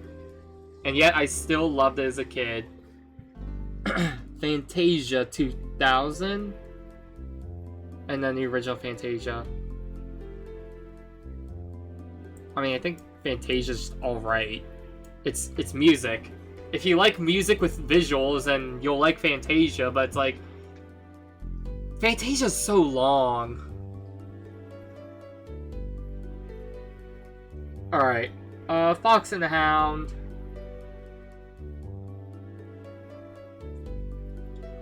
I think Fox and the Hound is... It's probably going to be bottom B tier for me. I like the friendship between these two and the fact that it's like... The story is that, well, the Beagle, or... Is he a Beagle or a Basset Hound? I think he's a Basset Hound. That, you know, they're a species of dogs that are bred for hunting. And so, like, you kind of get this tension where it's like... They technically should not be friends. Like, when he gets older, he is going to be used to hunt him and his kind. And that's a nice little touching story. Zootopia. I really like Zootopia. I think it's a really fun movie. And no, do not look at my avatar and be like, oh gee, I wonder why he likes Zootopia. The writing is actually good. I like the writing for the movie. The world is so interesting. How it's not just, oh, animals are living, oh, instead of people, they're animals, and they do nothing with it. They actually play into the differences between the animals, like their heights and their basic traits, and just... Like, they actually do good world building with the animals they're given, and they use the animals to tell a story. Because, like, one thing is, like, some people, it's like, they, like, make them into, like, cartoon animals, and it's just like, oh, well, why is this character a fox? No reason, we just thought people like foxes. But it's like, no, they play into, like, oh, foxes are seen as mischievous, and then people don't, because of that, the people in this world do not trust foxes and are blatantly racist towards them because of the stereotype. And I think playing into the stereotypes of the animals really elevates the story. Aristocrats. It's, I like it. Problematic, scene aside, with the Siamese cat. It's an alright story. Actually, I'm going to put it down here. Yeah, I think it's fine. It was just an alright. I think this movie was like my older brother's favorite when he was a kid. So his nostalgia might make him put it higher on the list, but...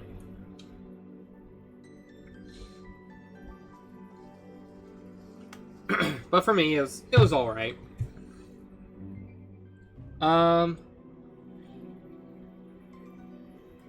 What is this? Is this the Rescuers Down Under? I don't have much memory of the Rescuers movies, but from what I recall, they were all just really okay. Same with The Great Mouse Detective. They weren't bad movies, they were just okay. Okay, let's see here.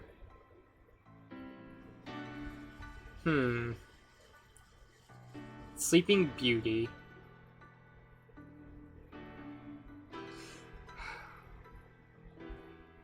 I think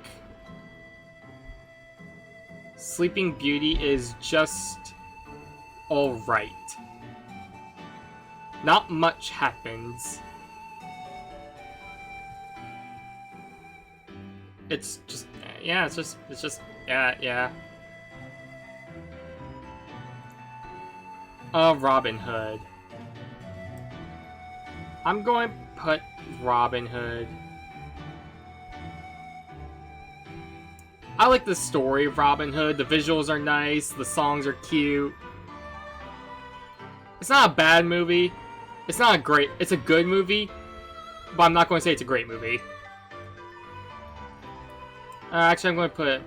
I would probably watch Tarzan before Robin Hood. Jungle Book. I think Jungle Book's alright.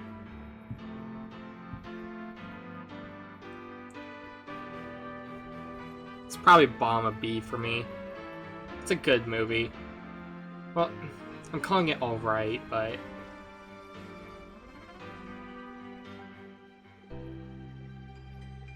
I mean, you got... The Bare Necessities is a... It's a timeless classic song. Sword in the Stone. I think it's not that good of a movie. My main problem with it, it's not boring, and it's not bad. Like, it's not boring like Pocahontas, and it's not bad like Home on the Range. It's not so bad it's funny like Chicken Little. It's just all over the place.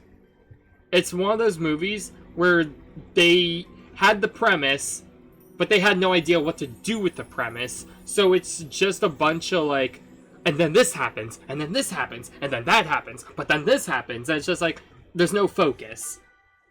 So you don't really get attached to Arthur. It's like, it's just a bunch of... It's like Arthur doesn't feel like the main character of the movie that's supposed to be about his rise to becoming worthy of being the king of Europe. It just feels like it's more about Merlin. Snow White. Snow White is... I like Snow White better than Sleeping Beauty. I think the dwarves are just better characters. And at least we get to really... We at least get to know Snow White before she passes out the end of the movie, towards the end of the movie. Sleeping Beauty, she's asleep in majority of her own movie. 101 Dalmatians, this is a real fun movie. Cruella de Vil is just so cartoonishly evil. I'm going to say it's...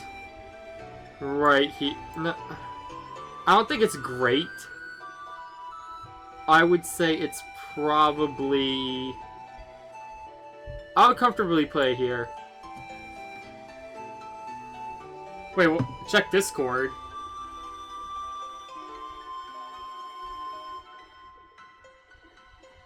Oh, did you put your own ranking down in Discord? Okay.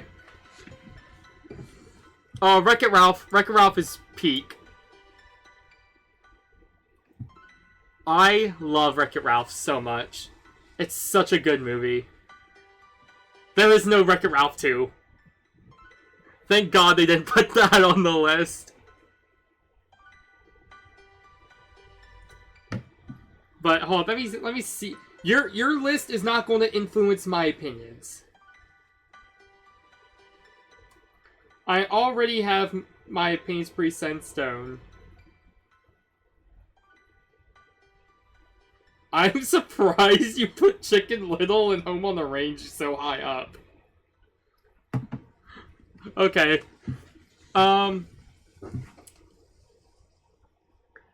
Lady and the Tramp. Again, this is just kind of one of those movies where they had a premise, but they don't know what to do with the premise, so a lot of stuff happens. I'm going to say it's probably the top of D tier for me. It's just... it's a whatever movie.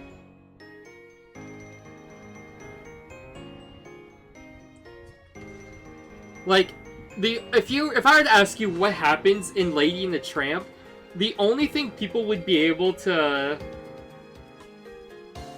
The only thing people would be able to tell me that happens in that movie is the spaghetti scene. That is the only scene people recall from this movie, because the rest of this movie is pretty boring, and just the plot's so disconnected. Cinderella... I think among, like, the older princess movies, I know Cinderella is... I think Cinderella's part of the Golden Age, right?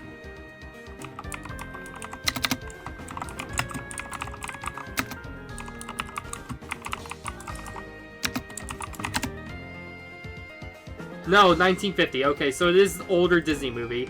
Among the older princess movies, I think Cinderella's the best.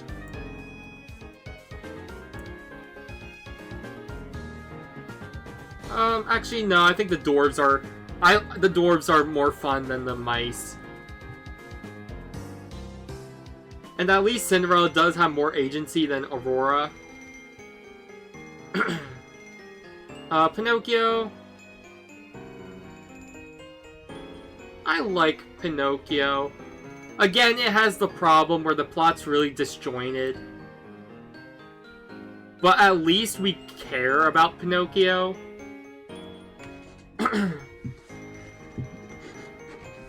Like, Pinocchio is just like...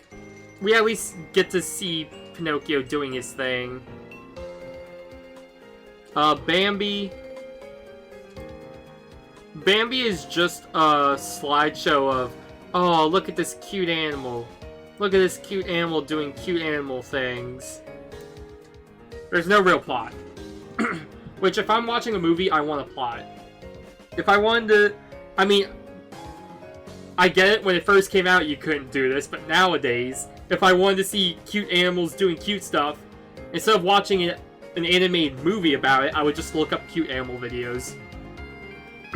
There's no real point to watching Bambi. It's not trying to say anything.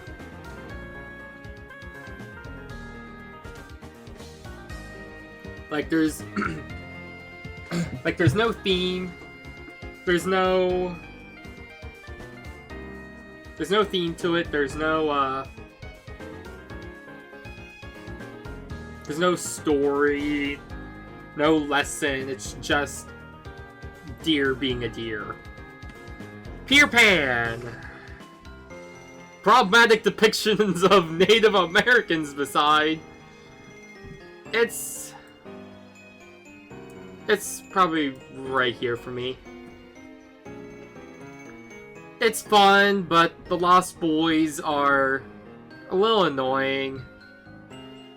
The British kids they bring over to Neverland, like Wendy and all them, and her siblings, they're just kind of there.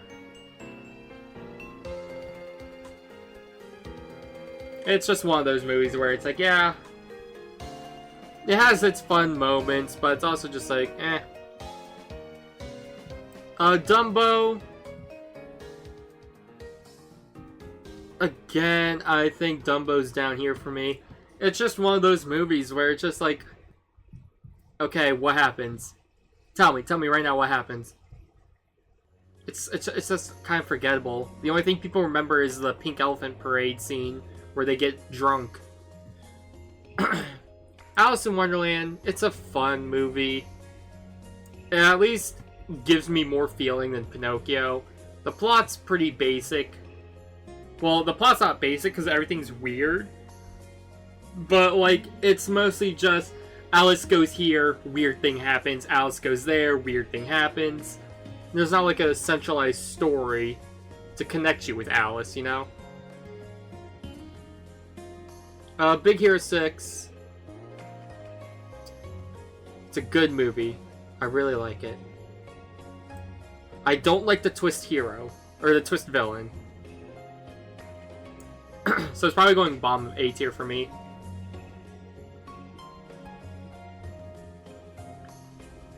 The main villain was so badly written. Like, he was like one of the first Disney twist villains. Like, not like saying he was the first Disney twist villain, but like, as you noticed, like, Big Hero 6 and Frozen, like, there was an era where Disney tried to make so many twist villains. Big Hero 6 just did not do it good. Neither did Frozen. The twist villains kind of came out of nowhere. Which I get, it's like, a good twist villain, you should have at least suspicion of, and then it gets confirmed when they're revealed. But you can also see how, oh, this person, it may seem suspicious, but there's also a perfectly logical explanation for the actions they're doing and how they're benevolent. Okay, now we are getting... Now, if you notice, my list so far is C tier. Now we're getting to the heavy hitters for me. Tangled. I love Tangled. It's a good movie. Like, a lot of these Disney princess movies, I was like a little kid, and I was like, when I was a little kid, I was like, I don't know, it's a Disney princess movie, that means it's for girls, and I'm a boy, I'm not gonna watch these. And then I watched a lot of these as an adult, because I'm not a child anymore with little childish anti-girl tendencies, like little boys have sometimes. Tangled was the first, like, Disney princess movie where I'm like, okay, I get it. Like, Tangled was, like, the first Disney princess movie that made me appreciate Disney princess movies when I finally started maturing, you know? And I will always happily rewatch Tangled. Especially with my sister. Me and my sister rewatched this movie so many times. Because it was just a good movie for us to bond over. We both loved it, it was funny, well written, the story made you care about Rapunzel. Princess and the Frog. I'm debating. It's either low S or higher A for me. I think it's higher A. Actually, now I'm looking at it.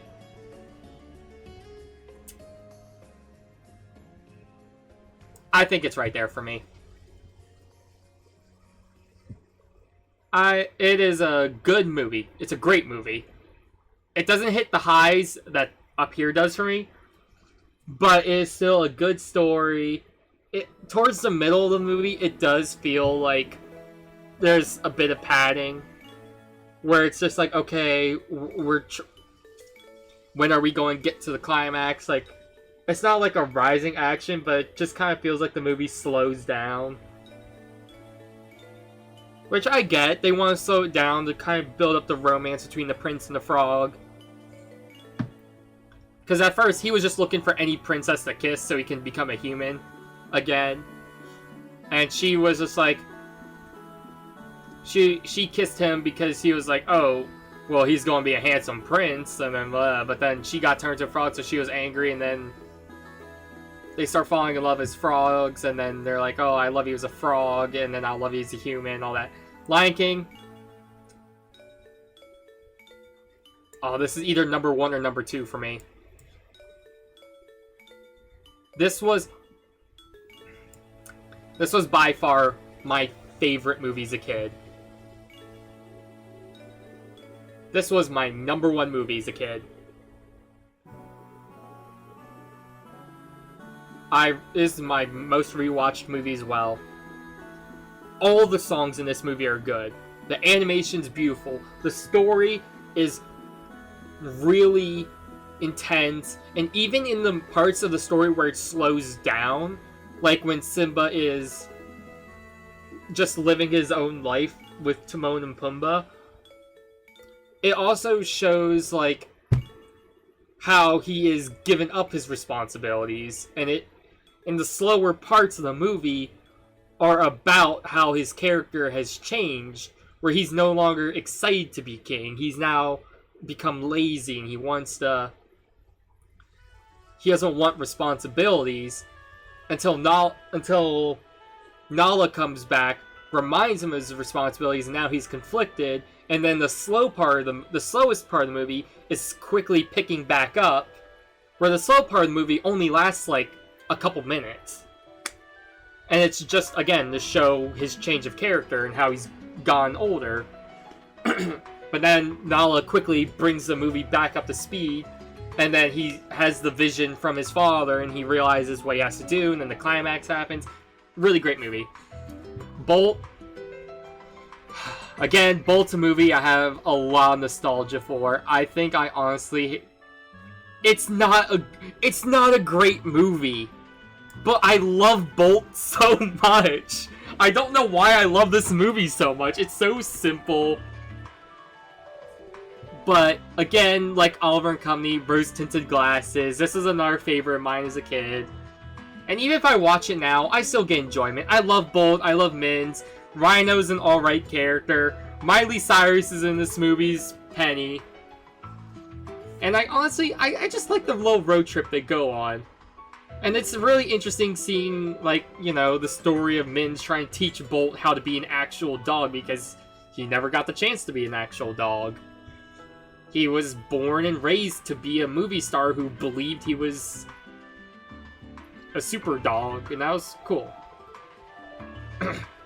Lilo and Stitch.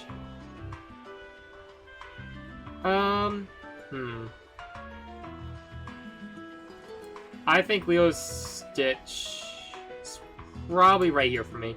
It's a good movie. I like it.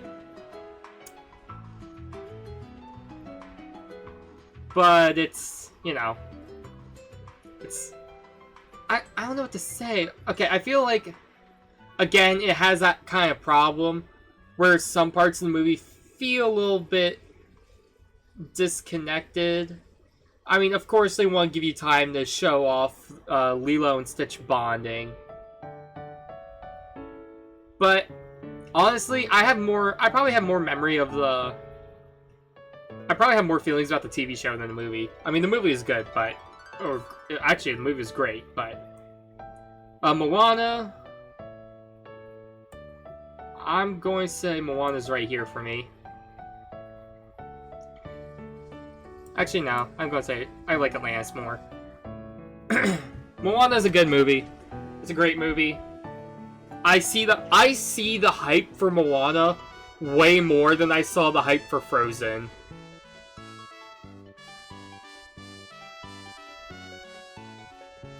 Like, I watched Moana and I'm like, you know what? Yeah, I get it. It's a good movie. Frozen, I watched it, I'm like, what do people see in this movie besides the Let It Go?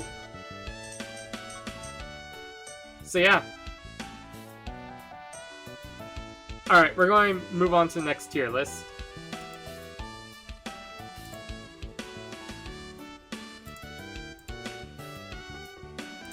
Let's find something else. One more.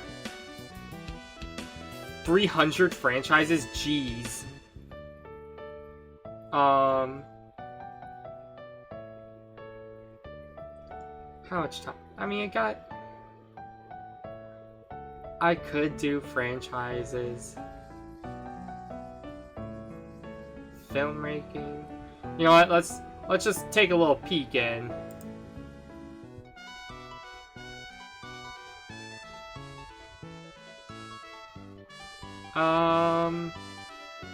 Because I haven't actually played that many franchises. Now, when I actually think about it. Yeah, no, most of these would go into the... I've never played it.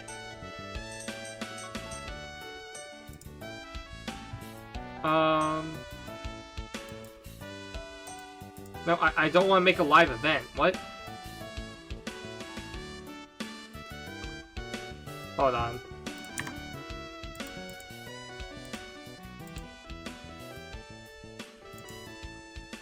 Create a second window. Oh, these are live. That's why. I don't really want to do live. How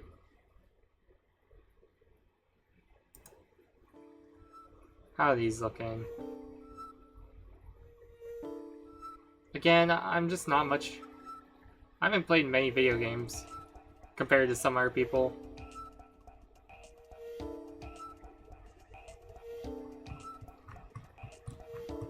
Um, let's just look under the video game section. Every single Pokemon ever. That'll be way too long.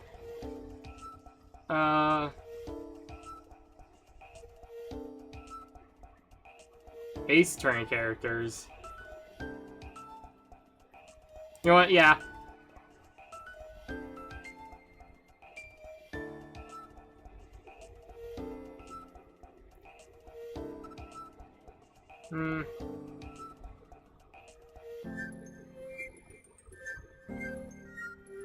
I mean, I know most of these characters. I haven't played the Professor Layton X Phoenix Wright game.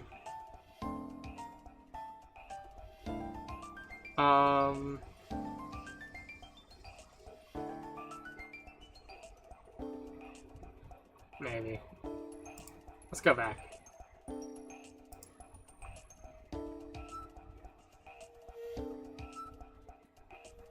I just want to find something where I'm more knowledgeable about this topic.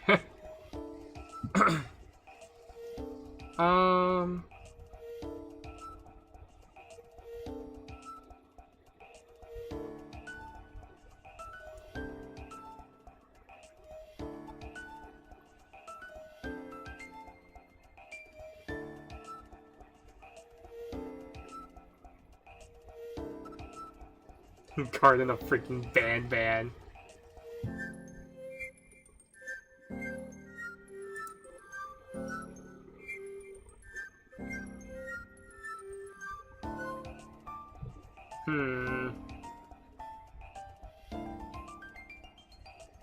God, and like some of these are like so big. Like there's so many characters. Undertale ships? No! God, no!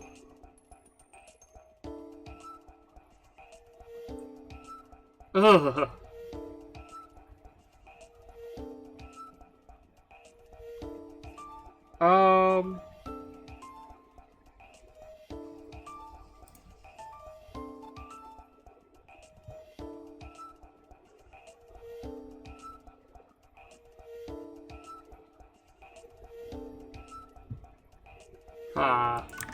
I'm trying to find a good book.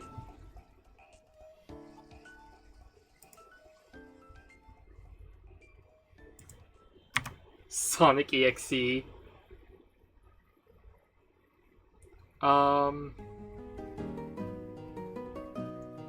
Honey Pop, ew. I'm not a gooner.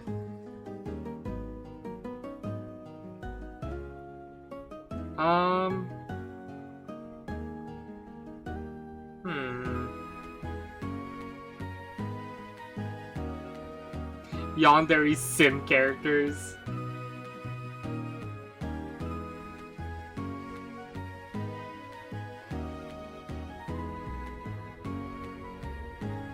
Let's see here. I could do 3D Mario games. I've played quite a few of those.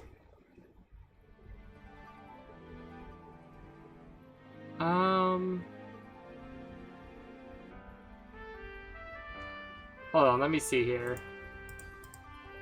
Is there something for Final Fantasy?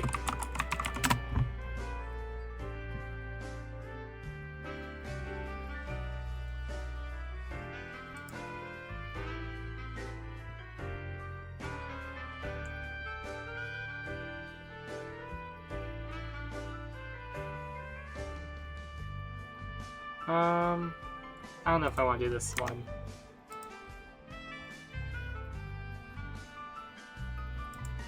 Sonic Final Bosses. God, I can barely see some of those.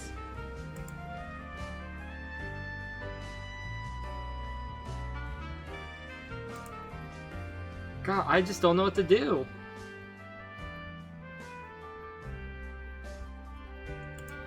I could do 16 characters. Though most of these characters I'm just kind of like indifferent on.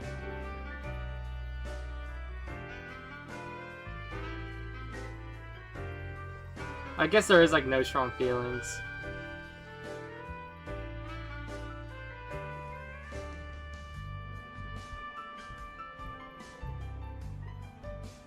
You know what?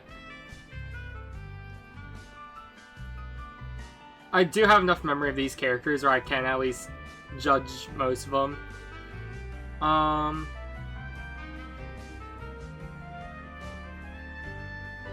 Clive. I think Clive is... He's honestly a great character. He really pushes the plot forward. And he's like stoic and stern, but he's also kind at the same time. And the fact that most Final Fantasy protagonists, it's like, oh, I'm just your average guy in your low 20s. It's like, no, he's like in his late 30s, early 40s at the... He's like late 30s by the end of the game. So he's old protagonist for Final Fantasy standards. Torgal's a dog. You can't rank the dog low. I love Torgal. I always pet him whenever I can. Jill, she's a good character, and her relationship with Clive is interesting. I feel like Jill doesn't really... She doesn't get much towards the later part of the game.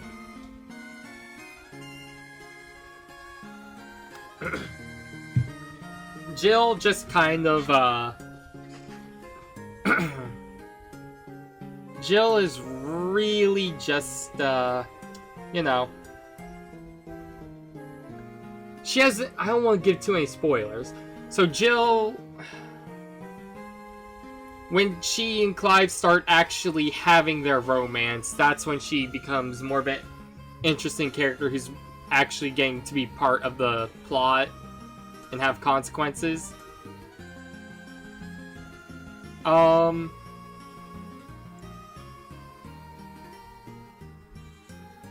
what's his... Clive's brother. Again, it's been a little bit since I last played 16.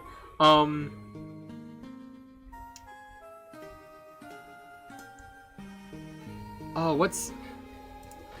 Oh, it's going to bother me.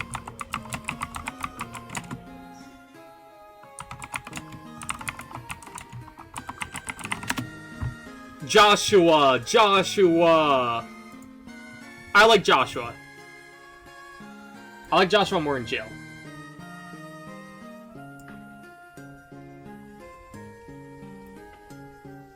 I think Joshua was, he was a good character. Or, I said I like Joshua more than Jill.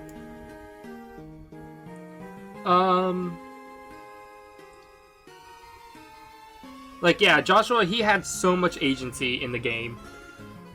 Like, for, like, the first half of the game, he was, like, kind of like the character who's like, oh, I'm going to be in the shadows and do stuff from the background. And even then, he had so much to do. Like, really? Final Fantasy 16 is really just the story of Joshua and Clive.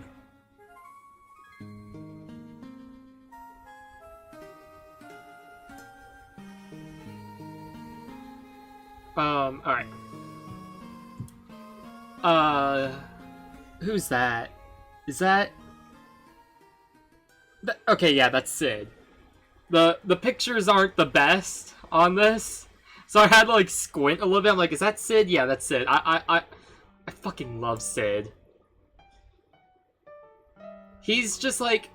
Hold on, let me actually full screen it. That might be easier to see. Duh. Sid... He is a good character. I love Sid so much. He is like one of my favorite character types, which is like that, just a smartass.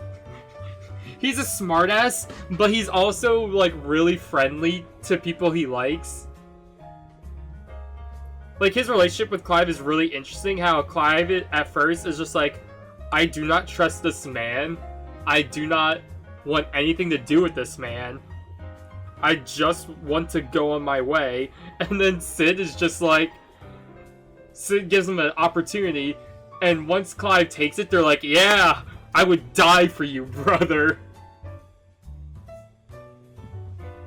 Where like these, this is like my favorite version of Sid.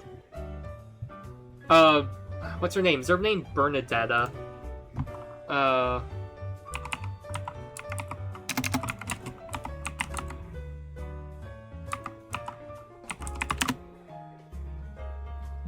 Benedicta.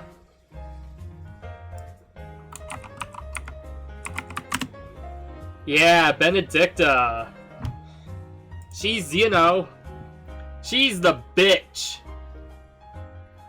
But, like, you know, I'm not saying, like, I hate her. I'm saying, like, you know, they intentionally write her to be, like, this domineering woman who, if you even think about backsassing her, she will be a total bitch towards you.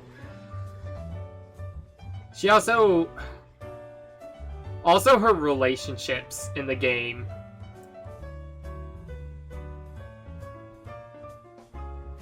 I do like Benedicta more than Jill. I think Benedicta had a much stronger personality. She really left an impression. Especially after events happen. And just you see what... Because she's a two-timer, right? Like, she's with the king. I can't remember what his name is.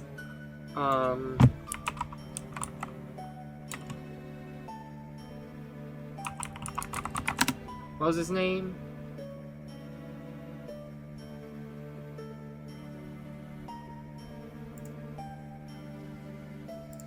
Oh, Barnabas. Okay. Barnabas. She has a relationship with Barnabas, and then she has a relationship with Hugo to try to manipulate Hugo, right? Like, her main loyalty is to Barnabas, and then she basically is pretending to be with Hugo. Honestly, Hugo is really interesting of a character. Like, seeing his decline in mental state after what happens to Benedicta. And plus, just the boss fight against him is so good. So good.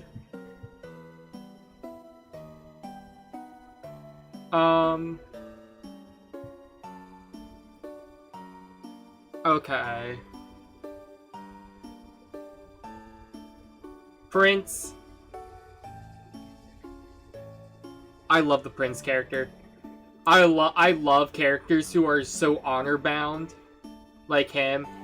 And just his story of how he feels he tarnished his own honor. And he wants to recover it. And how he's trying to find a way to make his life worthy of the people.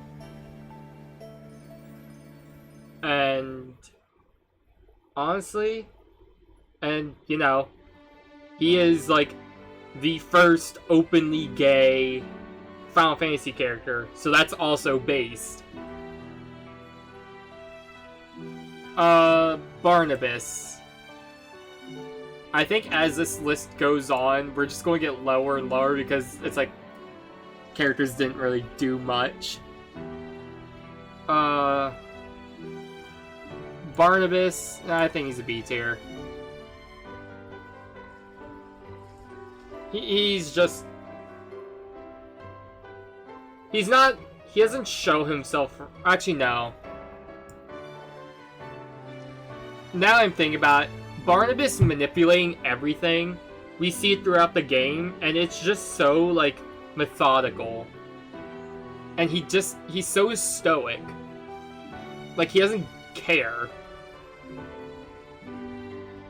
And I honestly think he was more interesting before it was revealed that he's, like, obsessed with the godly deity of the game.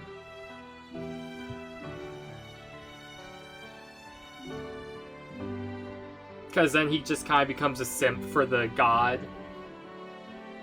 I can't remember what his name is, but he was a creation from Odin.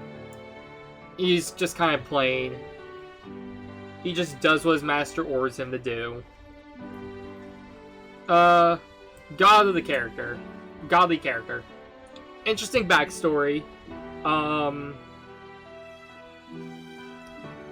He has an interesting backstory. His debating with Clive is about, like, the philosophy of life itself. Is really interesting. And how, the worth of a human. Like, that is a really interesting part of their story together. This is just a bird.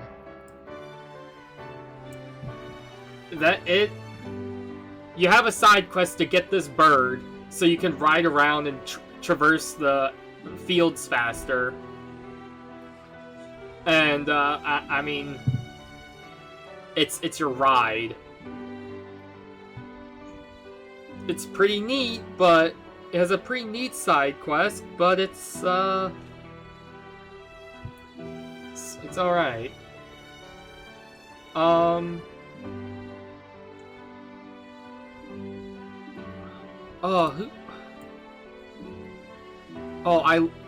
What's her name?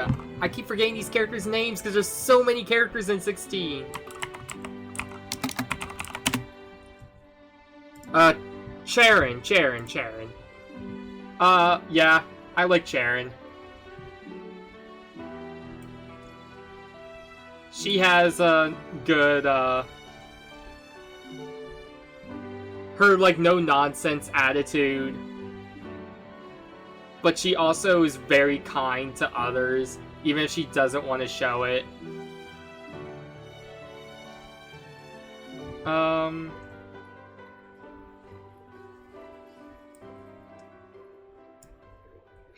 I can't remember what his name is.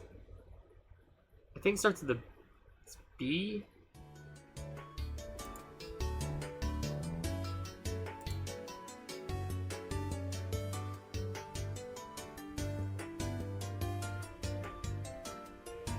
What's his name? Goots. That's what his name is. Goots. He's okay. He's just a big mama's boy. But he is pretty fun, and he is very helpful throughout the story, so I'll give him that. Like, I at least didn't... I liked it when he was around, and his little thing of where he wants to be a blacksmith.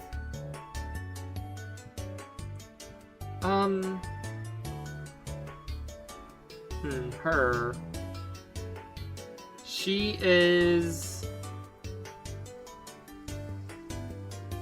No. I don't really have strong feelings about this character. Yeah, she was just kind of there for me. Okay. This is my boy. Gav?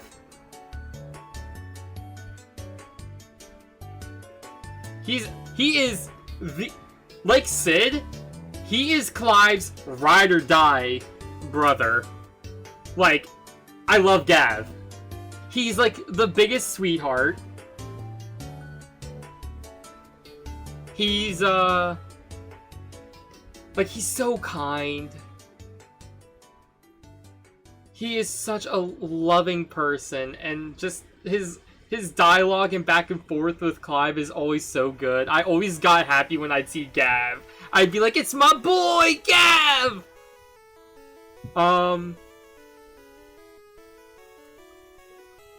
Alright, this guy, I can't remember his name is.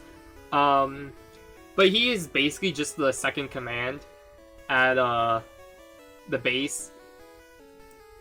He's just kind of there. He's just very stoic, no nonsense kind of guy. I didn't really pay him much mind. He was just, I mean, he's cool though. Once you learn like his backstory of what happened to his, why he's fighting and what happened to his family, you're like, okay, yeah, he's a bit cooler. Hypothecates.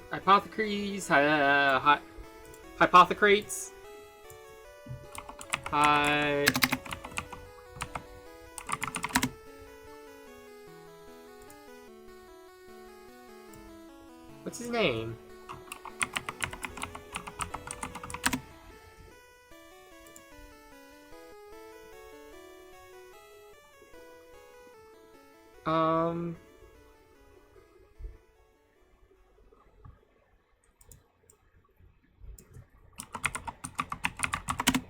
What's his name? What's his name? The old man!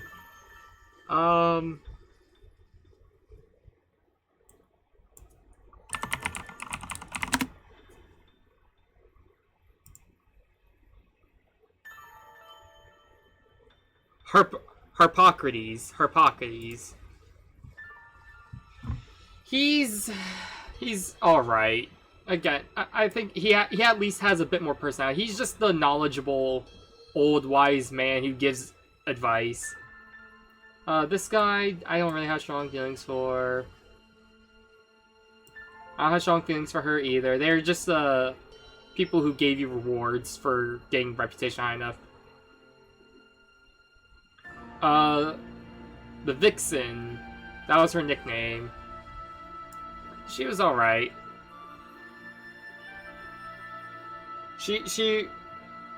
I didn't really use her services that much because it was just like... I already got a lot of world building from him, so it's like I didn't need to re-see how, like, armies and stuff were moving around because it's not really that important. So I didn't really talk to her that much, and when I did, it was just like, she was like, it was just like, okay. Oh, the blacksmith.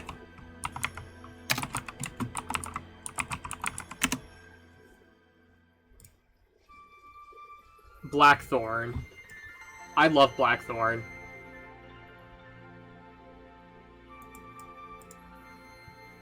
I think... Actually, I'm going to put Joshua up here.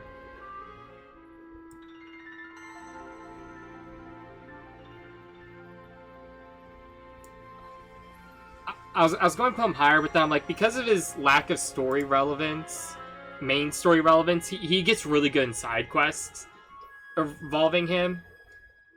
So he doesn't play a crucial part of the story, which makes him not as interesting of a character, but his backstory is still very interesting. And I just love his attitude. He's like, unless you need something, get the fuck out of my shop. Sid's daughter, Mid. Honestly, I was going to say she's kind of mid, but she at least has a fun personality. She's just and especially when she starts designing the first airship in the world, and then she decides to trash it because she realizes just how much evil is going to be done if she invents this sort of thing. Like, she has the foresight to be like, yeah, no, if I invent airships, people are just going to use it to, bomb people, and I don't want me to be the one who unleashes the bombing of, like, innocent children and, women and other civilians. I don't want to be the one who unleashes that on the world, because people are going to use this technology for evil. As long as one human has the capacity for that kind of evil, that is what this invention is going to be used for. So I'm not going to invent it. And, yeah, that was a really interesting part of her character, but that's really the only interesting part of her character. The Moogle. I love... Nectar, he was just a hunting board.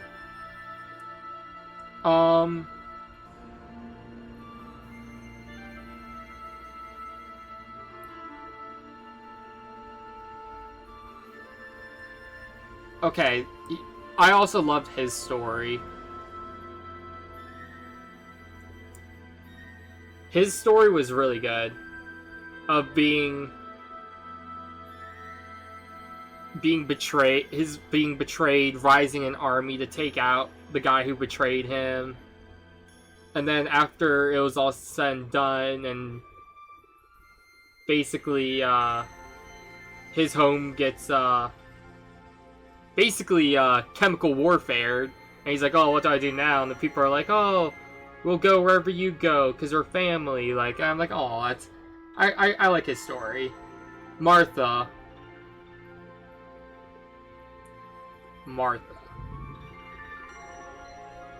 I think Martha is just okay. She was just kind of there for me.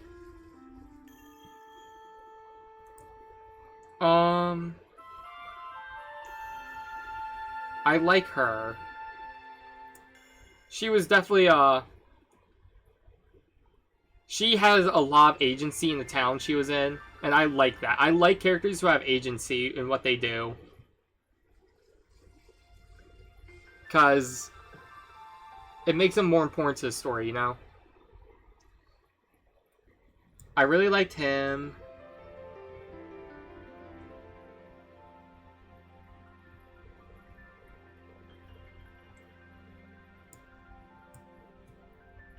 I really liked him.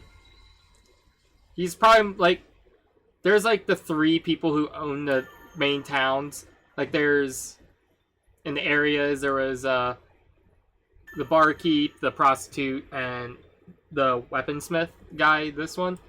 He's probably my favorite of the 3.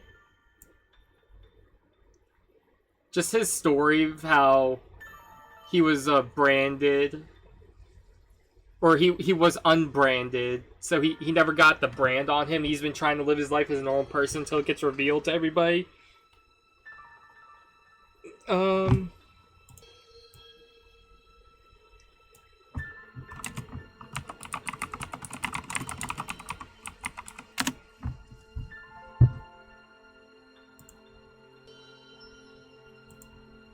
Let me see here.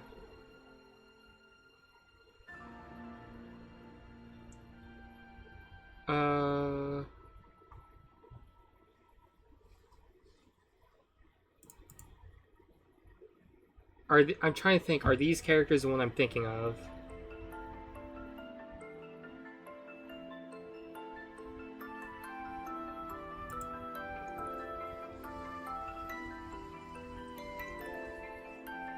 I think, if these are the characters I'm thinking of, I'm just like, kind of like, eh.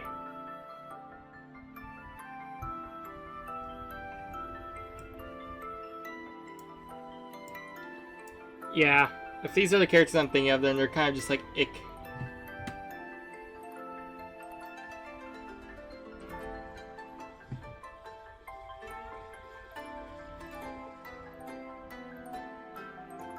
I'm having trouble finding them. Whatever. Clive's dad. He's okay. Again, he doesn't do much in the story, because, you know... Minor spoiler, because this happens, like, within the first, like, 30 minutes of the game, he dies. You don't really get much out of him, so he's just an okay character. Clive's uncle, on the other hand, I love him. I love his uncle. He's just this goofy guy.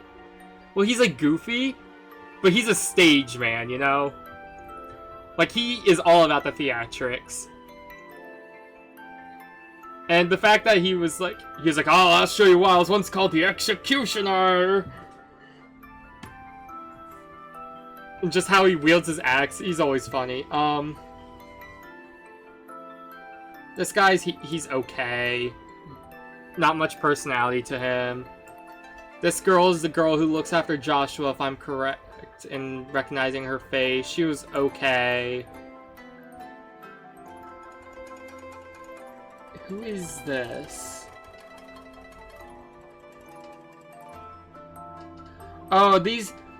Okay, so this is the captain Clive was working under. Again, just like Daddy here, he doesn't last long, so you don't get to know him too well. I think this is... Oh, this is... Again, this is another... One of the guys who dies early. This one, though, I think his name's Will. He's a good character.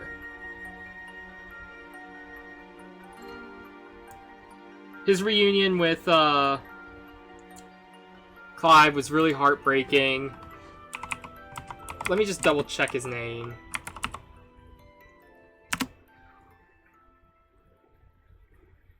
Was it Will? I feel like it starts with a W.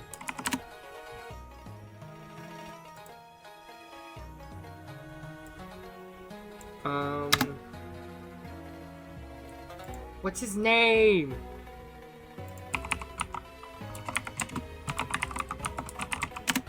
Let me just see here.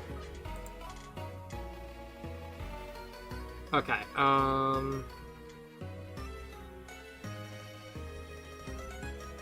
okay, the uncle's name... Wade! Wade! I knew it started with W. I like Wade.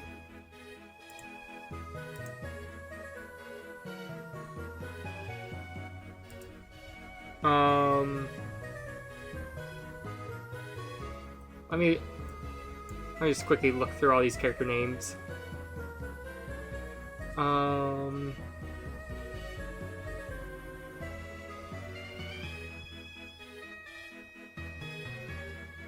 Yeah. Oh wait, I'm stupid. That's Taria. I like Taria. I did like Taria. She's the nurse. Imran, he was just crazy. He was just crazy religious guy. So no real strong feelings actually. I didn't really feel much for the king. He was an okay character.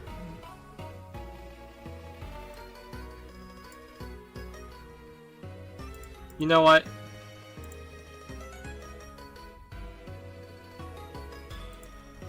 No.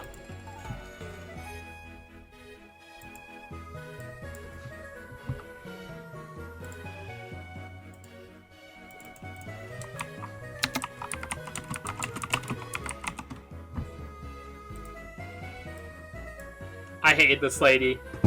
I hated her. Just every time I saw her, I wanted her to die. And she does eventually die. But God, it was...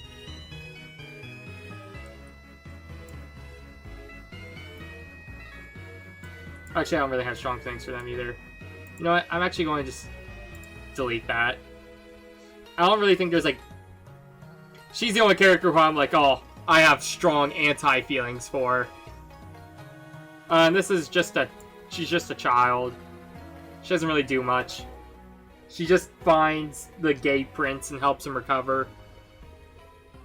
But this bitch, every time I saw her, I'm like, oh, can we please kill her? Please kill her.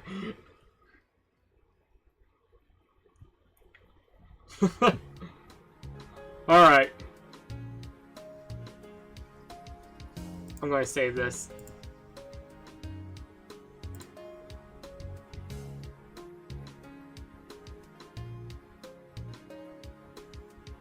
Alright. You know what? I think that's going to be it for today. I had a lot of fun. My throat's getting a little sore because I haven't had... Because when I play video games on Riley's stream, I do take breaks from talking to just play the game, so it helps my throat not get so sore. But I've been just talking for 2.5 hours straight. And so I think it's going to be last tier list. I'd like to thank you all so much for watching.